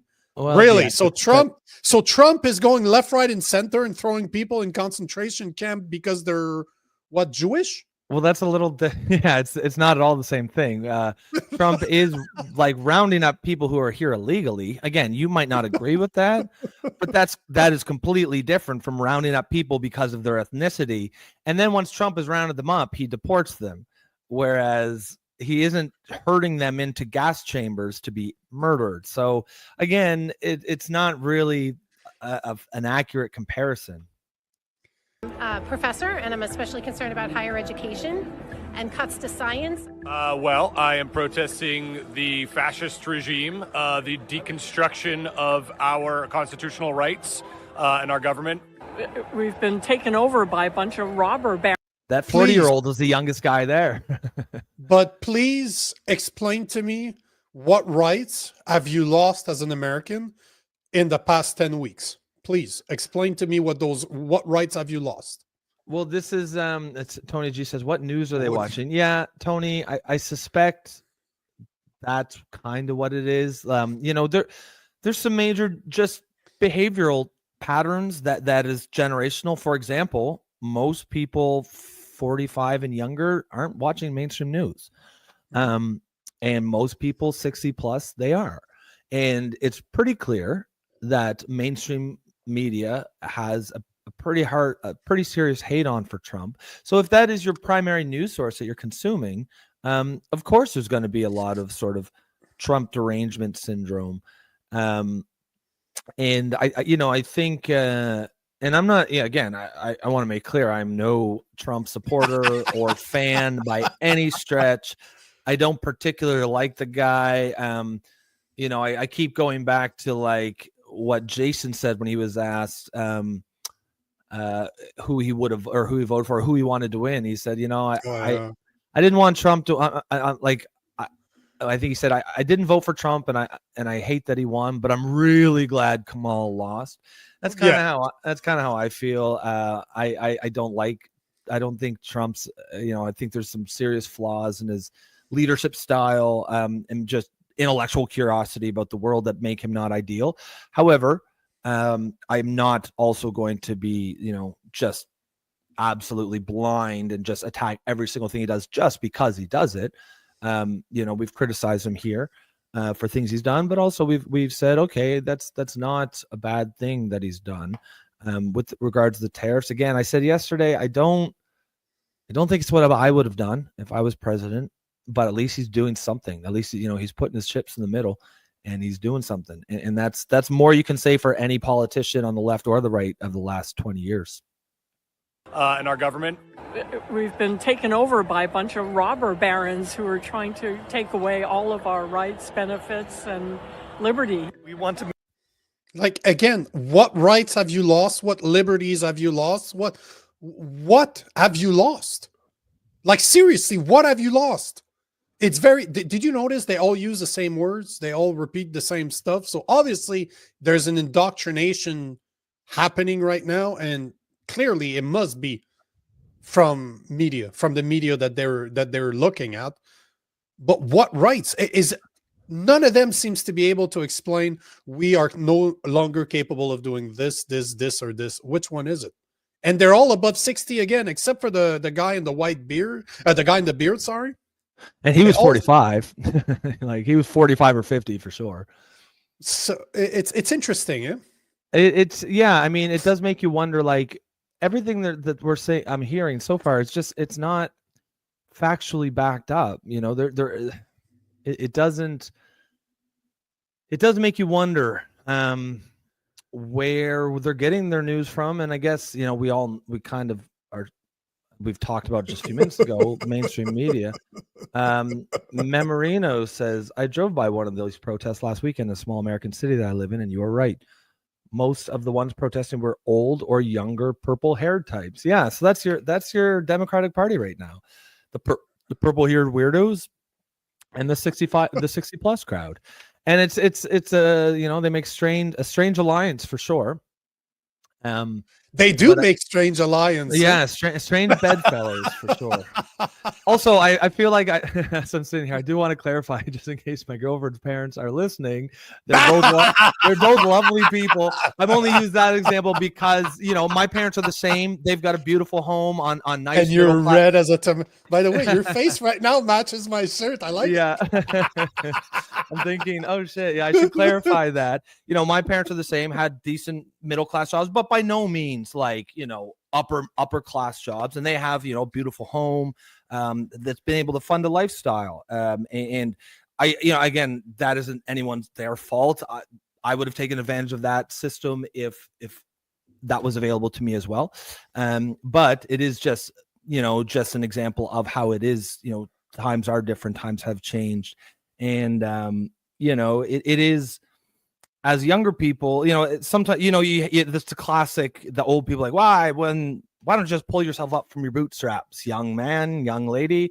When I was your age as 21, I had a home and blah, yeah, but like you were making the equivalent of 100K or 90K with a high school education, pressing a button at the local factory, right? Like those days were over. I kind of wish there was more of a recognition that this isn't the same world, and it does make you a little frustrated when you see those sort of generational polling numbers. Because like, who's wrong? Are all the young people wrong, or is the demographic who had it pretty good growing up? Are they we all have our own blinders, right? We can only see the world through our own personal experience. So I understand why a lot of boomers want to preserve a system that worked very well for them, but it doesn't necessarily work very well for the younger crowd. And I think that's where you see a lot of this generational warfare going on. At the end of the day, I can tell you that somebody that's in the middle, somebody that doesn't come from money, that didn't have an education at all until I went back in my 20s. Yeah, I can tell you, man, people are lazy today, though. You look at the younger generation. There's no doubt. They do not work as hard as I do every single day. I work 7 days a week. I'm always working. Yep. They do not work the way that I do. No questions about it. But you're absolutely right to say that you did not have to work as hard as I do 40 years ago to get what the boomers got either. Like nobody can tell me that the boomers didn't get it easier than the younger people right now. They did, because you could absolutely get a regular job, nothing crazy, no education required, and still be able to support a family and have a house. And you were able to get that house for $100,000 compared to today, which now good luck finding a house. Good luck finding a fucking house at $100,000 anywhere. I don't even care where the house is. So again, people are lazier today, but at the same time, they don't have the same advantages. But, Dana White said something along the lines that if you're a young man right now and you're not succeeding, you're not trying hard because your competition's a bunch of pussies. So, yeah, obviously I'm paraphrasing, but he's making a good point. It's harder to become to become comfortable the way they were because they didn't have to have that much education. So there's definitely a difference, but let's say that there's a difference in mentality too today. People are not as hard. You're right. Like, and I don't want to make it seem simplified. It's not. There's a lot of factors at work. People absolutely are lazier. Sylvie says, I don't know anyone who owns 2 homes. Yeah, I should have clarified. Like a home in the city and a cottage out by the lake in the country. That's what my parents have, and it's a cottage, but it may as well be a home. It's just most of it is, finance from that first home that 30 years ago was very affordable. It's gone up in value at such a rate that makes funding it, the other things in your lifestyle much easier, but it also prices a lot of people out of the housing market that are, don't have that first home. And that's a conscious policy decision made by politicians over the last 20, 30 years. They had an option. They could have said, okay, we can protect the wealth and they protect the wealth of the baby boomers in the form of their home prices, or we can make it easier for younger people to get into the market, because those two things, you can't have both. You do one or the other. By making it easier for young people to get into the housing market, you must, by definition, keep housing prices lower. And that was a policy decision, a very conscious choice by policymakers. And they chose to protect the wealth of the baby boomers, who were, broadly speaking, a large group, and they vote. Right. And that is they where did well. The more Democrat / liberal people did well, because those are the people that are voting for them. And Sylvie is saying, yes, I still don't know any of those folks. Maybe I just hang out with poor people. Sylvie, I know people from both sides. I know people with a lot of houses. I know guys that have 80 different apartments plus houses plus this plus that, because they made a shit ton of money. And they come from a really poor background. They're just very fucking hard workers and ballsy motherfuckers. That's what it comes down to. But it's just that today, to be successful, you need to be ballsy. Yeah. Back then, you just needed to have an acceptable job. This is the big difference I see between both. You need to work a lot harder today, but the guys that are ready to work harder, they're going to make a shit ton of money because the competition is not there.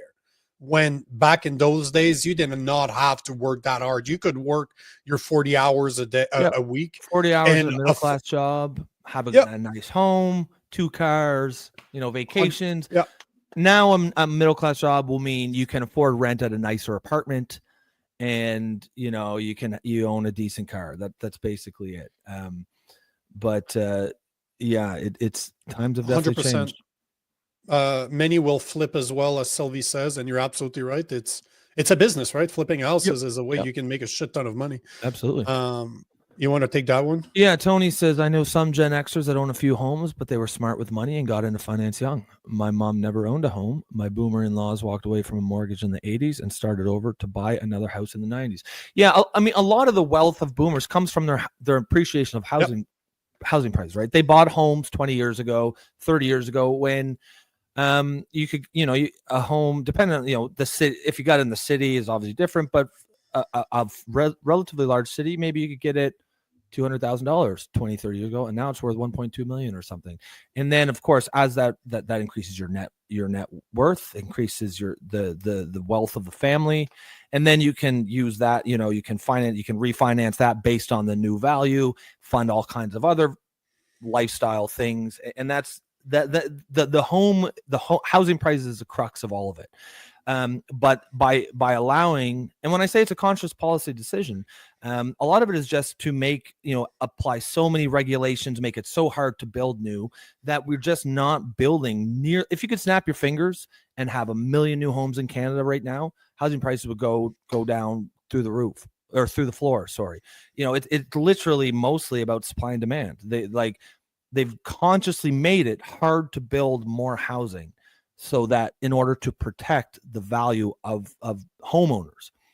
And while that may be a politically expedient choice, it absolutely does basically close the door to home ownership for an entire generation of young people. And people are angry about that.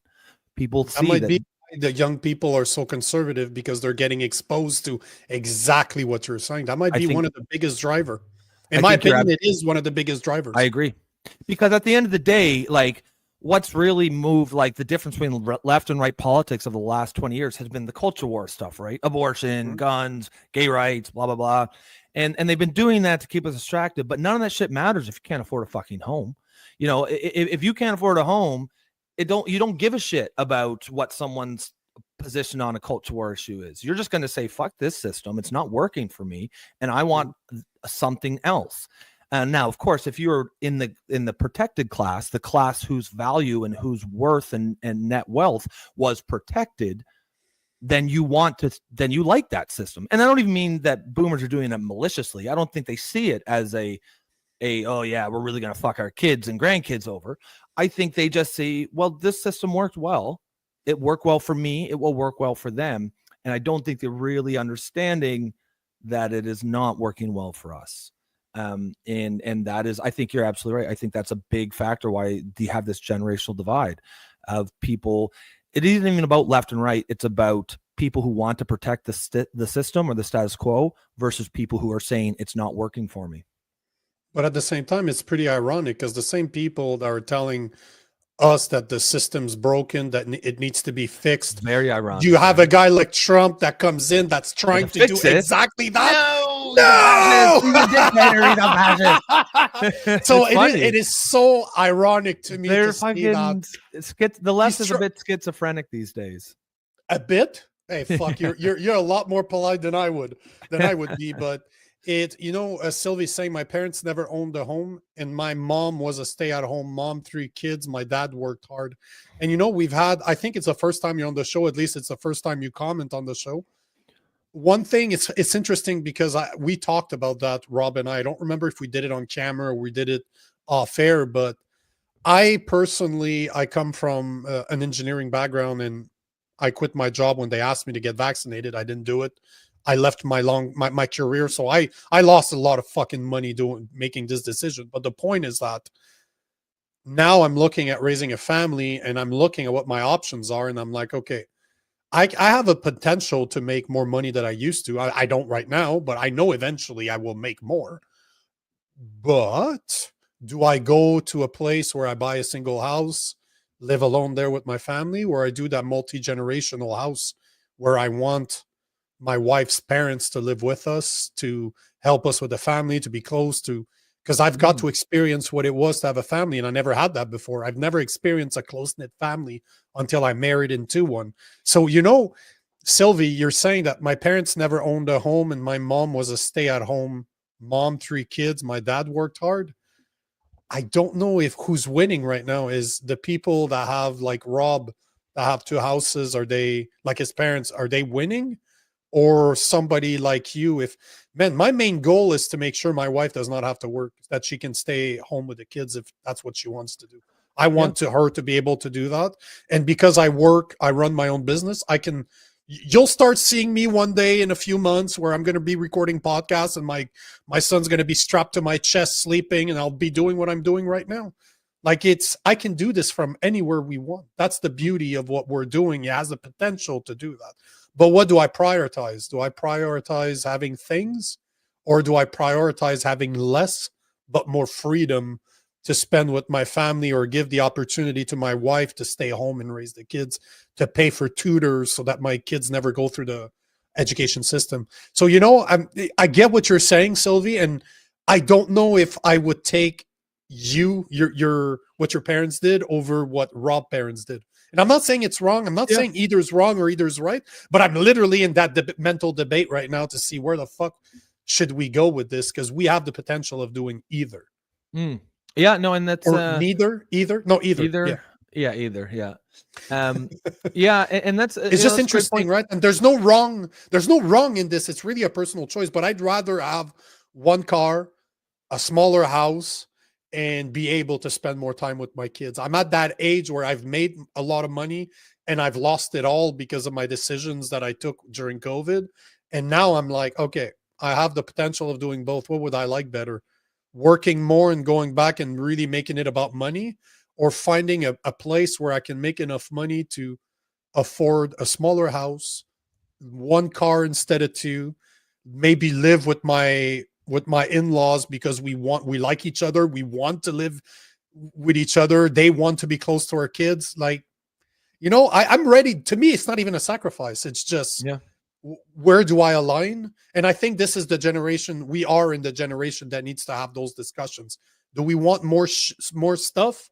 What do we value more, stuff or family? What do we value more? I value more family, 100%. Well, and that's a great point, because I think, when we're kind of talking about what I think might be driving a lot of the resentment of younger people, I also think if you snap your fingers and gave all these people a home, I don't think they would necessarily be as happy as they think they bitch about something else. Yeah. I actually think there's a lot of, and it's maybe a topic for another day. But there's a lot of reasons why I think here in modern life, we're not as happy, or why anxiety rates are so high in the West, even though, we're on paper, the wealthiest societies in the world. We should be, if stuff made you happy, we should be the happiest, but we are not.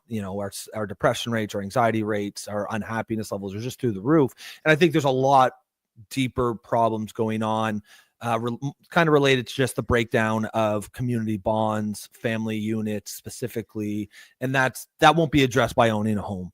But I think that's what's essentially driving the politics of right now, is that one of the things, and I'm sorry to cut you off, but one of the things yesterday, I watched a really dumb movie. That's My Boy. You know that movie? With Adam Sandler? Yeah. I'm a big fan of dumb movies. I do such intellectual work day in, day out. When I'm at night, when I'm done, I keep the phone away, and I love really stupid movies that I can just turn off my head. Like literally turn off my brain. Yep. I watched a movie. I watched That's My Boy with my wife's mom yesterday, just her and I, and she was laughing her ass off. She finished the movie. I was going to bed. She's like, this movie was so fucking dumb, but man, it was good. But see, I value this more than being alone in a big house. Do you know what I'm saying? With that. Like, to me, I spend time with her. We just came back from the US, so we were away for months. We didn't get to do that. I value this more. The more I experience this, the more I value it. And Sylvie, it was not a complaint. Like, I'm just, because she's saying I liked that my mom was at home. My point exactly.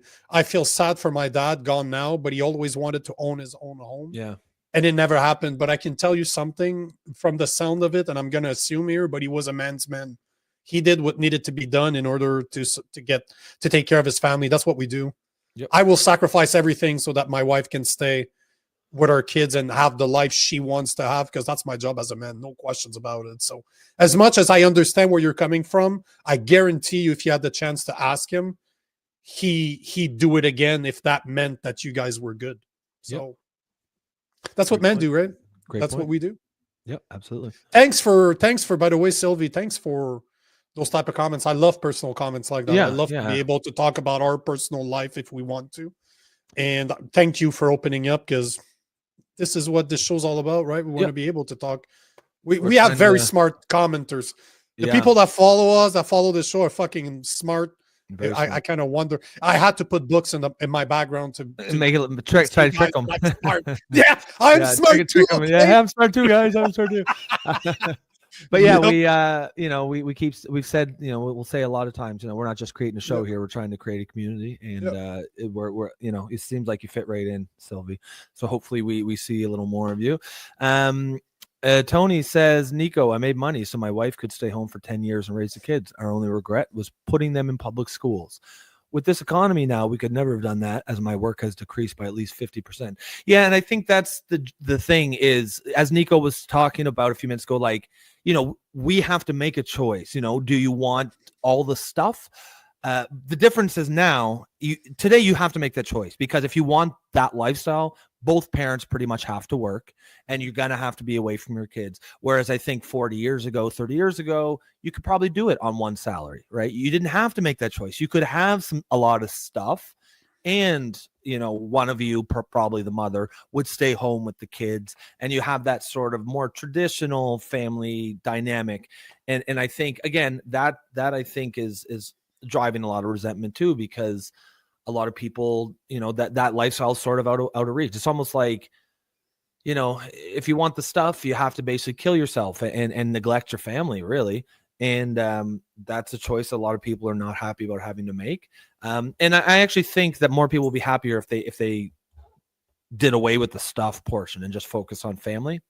But because I've had both, bro. I've had all the money I did not know what to do with, and you know what? That made you happy.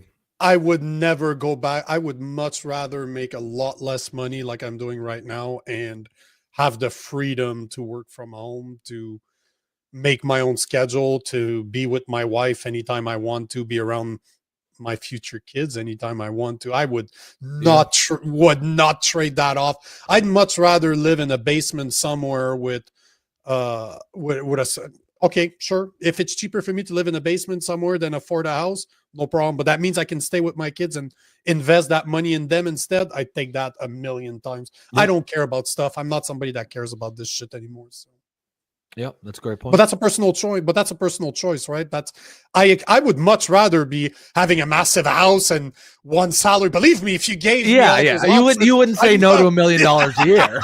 No, but I agree with not at you. all. If your options are the money or the family, then yeah, I agree. I think. But I'm not resentful either. That's the difference with a lot of the people my age or younger, is that they are resentful. I'm not. Yep. I'm really not resentful at all. I'm just, this is the situation. I'm a no bullshit type of guy, right? Here's my options. Which one do I want? And I'll just fucking go with it, and I won't complain about it. It's not worth it. Life's too beautiful to complain about it. So well said. Do we want to go for it. Canadian election? Because we've only got 10 minutes. If you could shut the hell up, yes, we could. Oh, please. Please. Yammering on like an old housewife. But we're getting good comments, so we are getting to good comments. to the good comments. Anytime right? we go past our time limit, it's almost always because we're getting a lot of good comments, and I think we'll both take that any day. 100%. Yeah. Okay, so we'll do our traditional, or not traditional, our daily Canadian daily election update. Yes, correct. Do you want to start, or do you want me to go first? Oh, no, go for it. There's even a mistake in my fucking thing. Okay, go for it. So, I'm gonna change it right now. Sure. Let me video file. So the first thing I wanted to talk about is just because it was, who was it here that was there? Was it Tony? It was Tony. Tony, it was yeah. Tony. So Tony was at this rally, this Pierre Poilievre rally, and there we go. This is only 2 seconds. It just shows this crowd. I was like, wow. But pause it for a second. Like, just look at the people. Yeah. Just because I stopped there, there's a bunch of old people, but you can see not only is there a shit ton of people, but you can see they seem to be from all ages, not just old people, like what we're seem to be seeing from the Democrat/liberal side. Yeah, no, that's right. And I think Tony, if you're still listening, I think he had mentioned that it was, it was great energy. It was, I think the word he used. Let me look up here. Did he say wild? He said it was packed. Yeah, what was the energy like, Tony? If you're still listening, I mean, it seems pretty. Our Canadian rugby, young guys. Look at. Yeah, let me back up.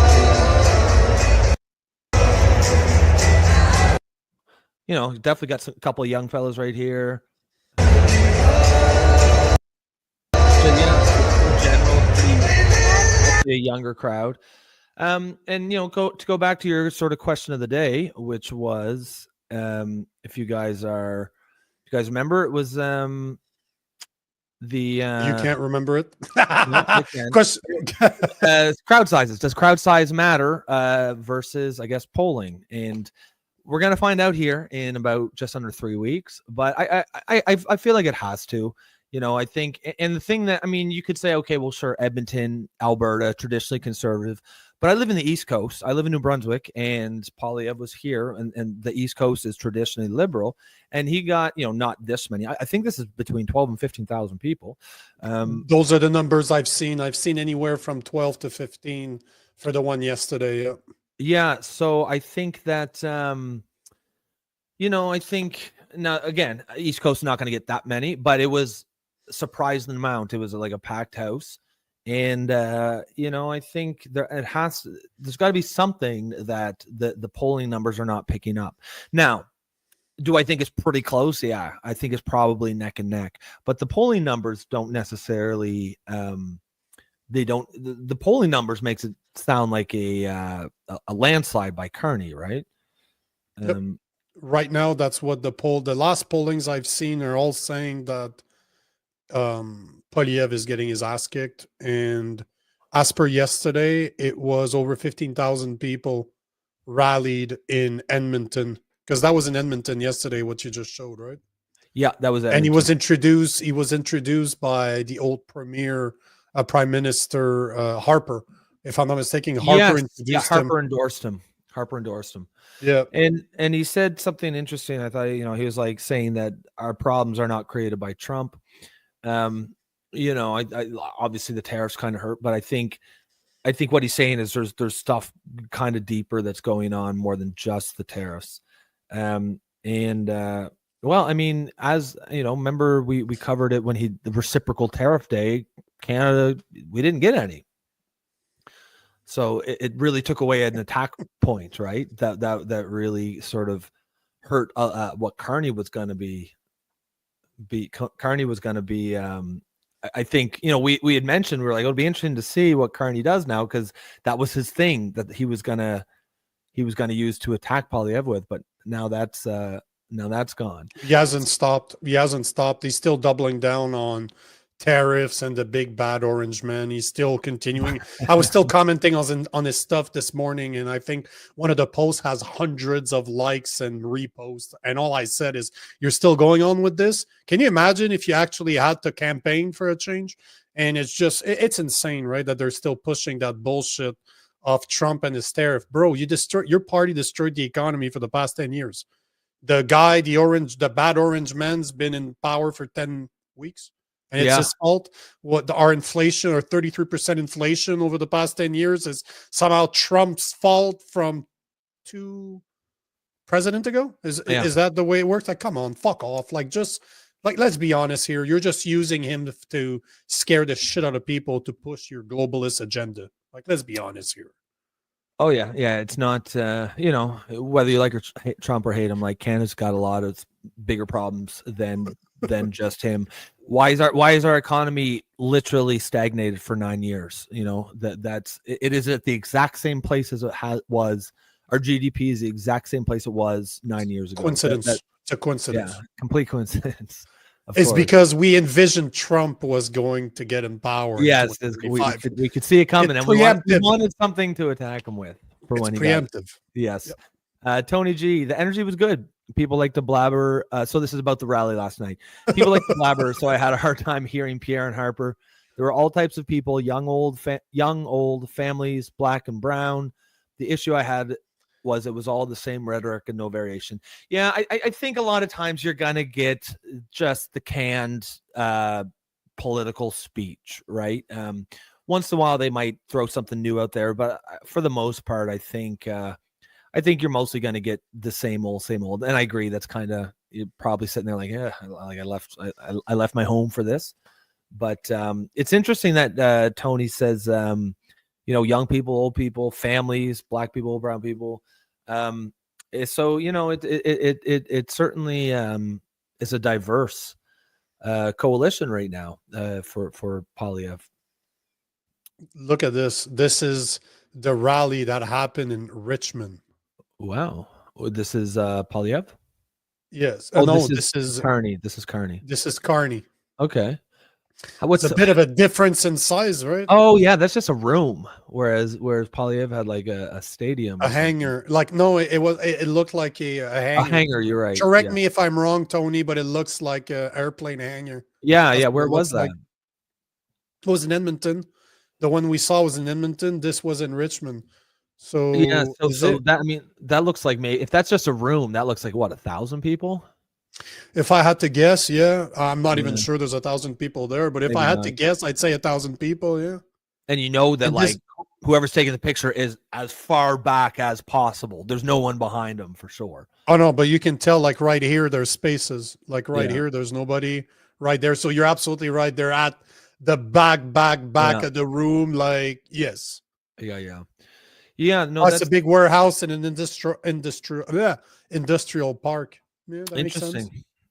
Big warehouse and industrial park. Yeah, I mean, that's compared to what this looks like a board, like a convention floor room in a hotel or something like that. So it was in British Columbia. I just wanted to make sure. So Richmond, BC population, like, you're talking 222,000 people, and that's who showed up. Huh. Yeah, not Like- not as impressive for sure. Like 1 million people live in Edmonton, so obviously it's 5 times bigger. But at the same time, 200 people to fill up what looks to be 1,000 people. Yeah, interesting.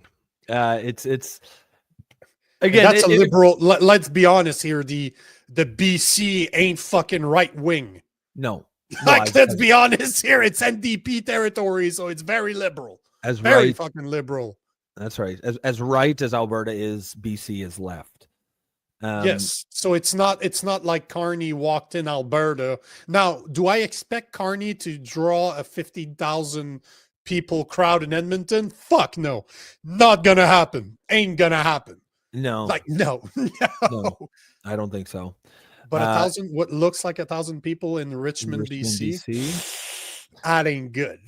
That ain't good, bro. So here we have another piece of or the election coverage. So I feel like this episode's kind of making it look like we're like shitting on Carney and like praising Paul. I was trying to look for something good about. I'm shitting on both. I know you shitting are. on both. I know you are. I was looking for something good about Carney. Like I was trying to look for like something and be like, okay, and here's what Carney's doing. But all I found was this. The I don't even know what it is, but it's funny already.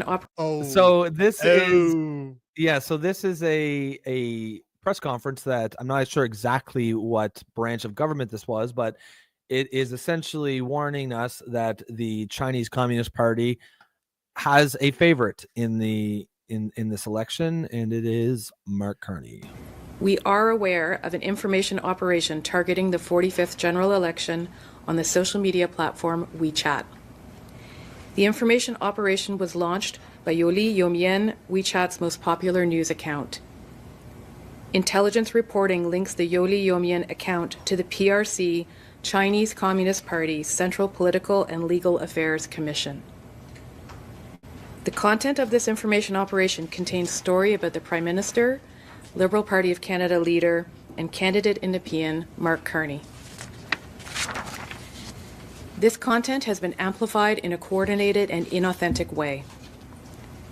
This information operation had contrasting positive and negative narratives, first amplifying Mr. Carney's stance with the United States, and then targeting his experience and credentials.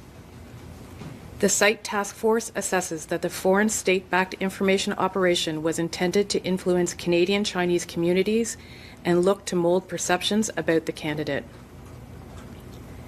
The campaign received high levels of user engagement and views, between 85,000 and 130,000 interactions, and an estimate of 1 to 3 million views. WeChat developer Tencent reports that the platform itself has over 1.3 billion monthly active users, but has not disclosed how many of those users live overseas. The activity saw large spikes of what is believed to be coordinated inauthentic behavior on March 10th and 25th, 2025.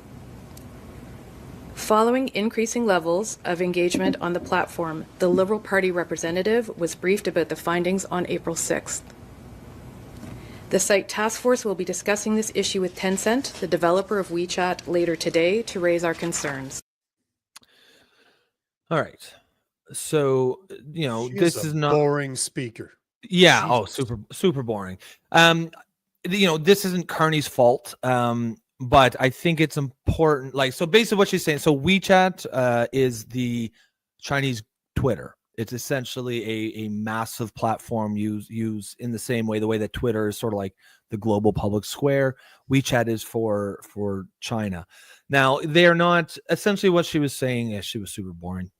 But what she's saying is they had, whatever this task force is they're tasked to look into election irregularities or foreign influence or interference, and it appears that known accounts that are associated with the Chinese government and therefore the Chinese Communist Party are boosting in an inauthentic or inorganic way Mark Carney. Now they're trying to convince people in the Chinese community in Canada to vote for Carney. So I don't want to, like I said, this isn't necessarily shitting on Mark Carney. He has no say in what is being like what these people do in WeChat.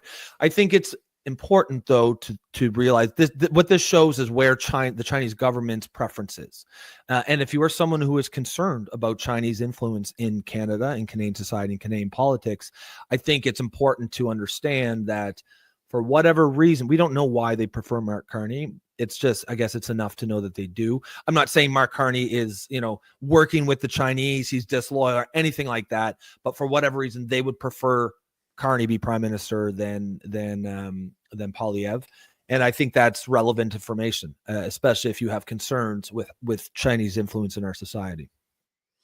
But you can go even further than that, man, because it's interesting. I wanted to bring that up. Do you remember we spoke about Paul Chiang? I think it was last week or the week before. So Absolutely. the man that the liberal guy that he's a liberal MP, the current liberal MP that suggested to his followers to go and bring Joy, his conservative opponent, to the Chinese government to get the 1 million reward. It was like $100,000 American, like the 100 million yang. So he basically wanted his opponent to get arrested. That's basically the gist of it. Yep. He stepped down, right? So he stepped down. They chose who his replacement is. So Carney chose who the replacement is. I don't think he's much better. And it's actually worse. So it turns out that this guy, a guy by the name of Paul Chiang, that's the guy that in Markham that got replaced, is getting replaced by a guy called right here. His name is where the hell is it? He's an old retired too. Where the hell is his name? Peter Yen. Peter Yuen. He's another police chief, but he's been flagged to have been part of a Chinese international school that participated in Canada's election interference inquiry. So he is part of a school a Chinese school that actually was accused of interference and investigated for it. So you have WeChat, you have Chinese entities that seems to be trying to influence Chinese individuals or Chinese descent Canadians in Canada to vote for Mark Carney. And then it looks like Mark Carney just replaced a guy that wanted the actual Communist Party of China to arrest his conservative opponent because his conservative opponent spoke against Chinese corruption. Is being replaced by a guy that was part of a school that's been investigated. Well, and remember, Carney didn't want to hold him accountable either. Carney wasn't going to punish him at first. No. He's not the one that asked him to step down. The guy stepped down by himself. Carney defended him. Carney said he wasn't going to ask. So, I mean, look, there are definitely going to be people who are going to just make the case that he's flat out compromised by the Chinese or working with them in some way. I'm not going to, I don't think you even need to go that far. For me, it's enough, or at least it's relevant enough that China clearly prefers him as prime minister to at least, I'm going to factor that in. I guess it depends. If I have no concerns about Chinese influence in Canadian politics and society, that probably is not going to move the needle for me. But if I do, then I'm probably going to factor that in. And like I said, if Carney, when we do our coverage tomorrow, if Carney gives a great speech tonight or something, then I'll play that. We'll play that too. The Canadian election coverage is meant to be just help inform people of what's going on. It's not to say this guy's good, this guy's bad. I looked for something good for Carney. I just couldn't find it today. I can tell you, Carney, I dislike the man. He's a globalist. He's admitted. And when I call him a globalist, it's not even an insult at this point. He has said it himself. He said it. I can find the post that he made calling himself a globalist.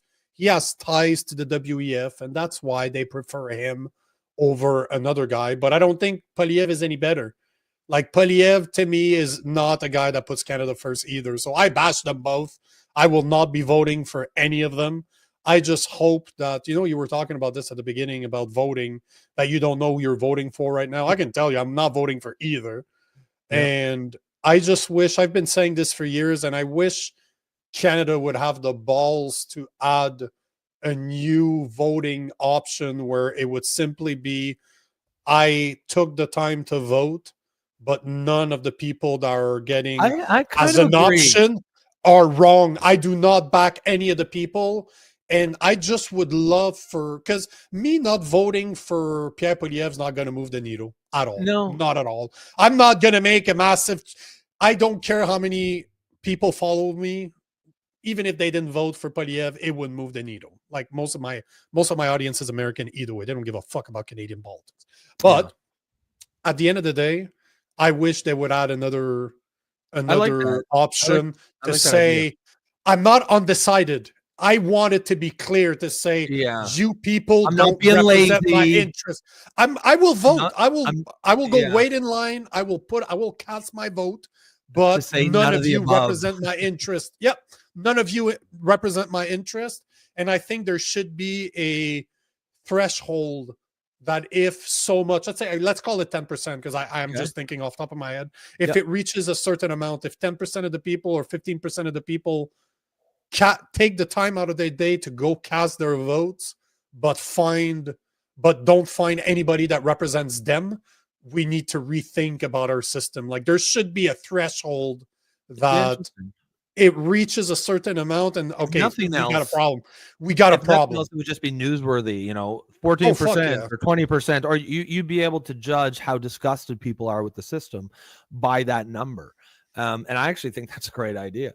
And you could even have it nuanced to say, let's say like right now, like you being the perfect example, you don't want to vote Liberal because you think they need to be held accountable for the past 10 years. I think they can't. But then you're like, the last 9 years. Okay, I wouldn't be surprised if you end up voting for Poilievre because you're voting for the lesser of two evil, right?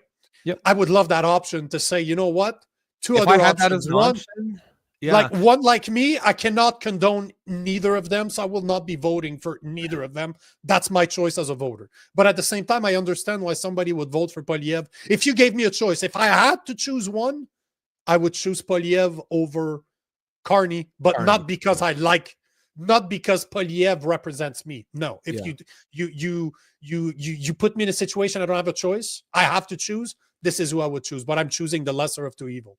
But I would want that option to say, I voted for him as the lesser of two evil, or simply I took the time out of my day to come vote because that's my duty as a Canadian. But at the same time, none of the people you're presenting as leaders align with me, and I don't want to support them. And actually, I really like that idea because it also allows you to make a difference between the people who just don't give a shit, who are just not involved in politics whatsoever, versus people who do give a shit, who have looked at all the options and said, no thanks, nothing here appeals to me.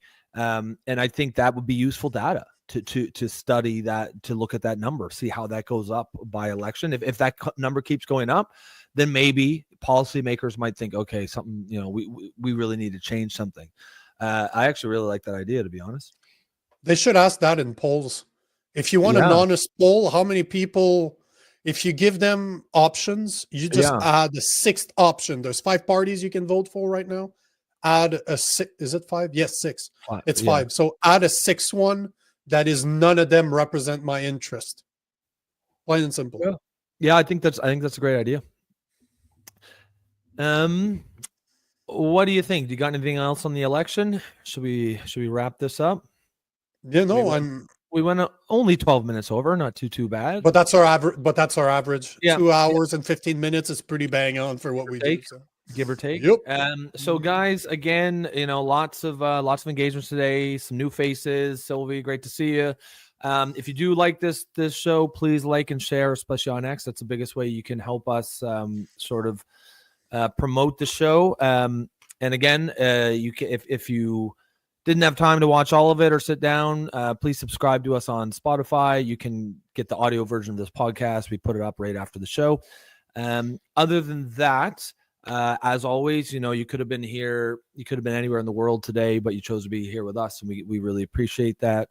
I think with Sylvie's, all her comments say, it really shows what we're trying to do with this show. We're trying to build a community and not just a podcast. So again, guys, without you, we wouldn't be anywhere. So we cannot thank you guys enough. Tony, peace to you, brother. We will see you tomorrow. Nico, you got anything to add? No, just close it off, man. Yeah, all right. As always, we will see you guys tomorrow, same time, same place. And take care of yourselves. Peace out.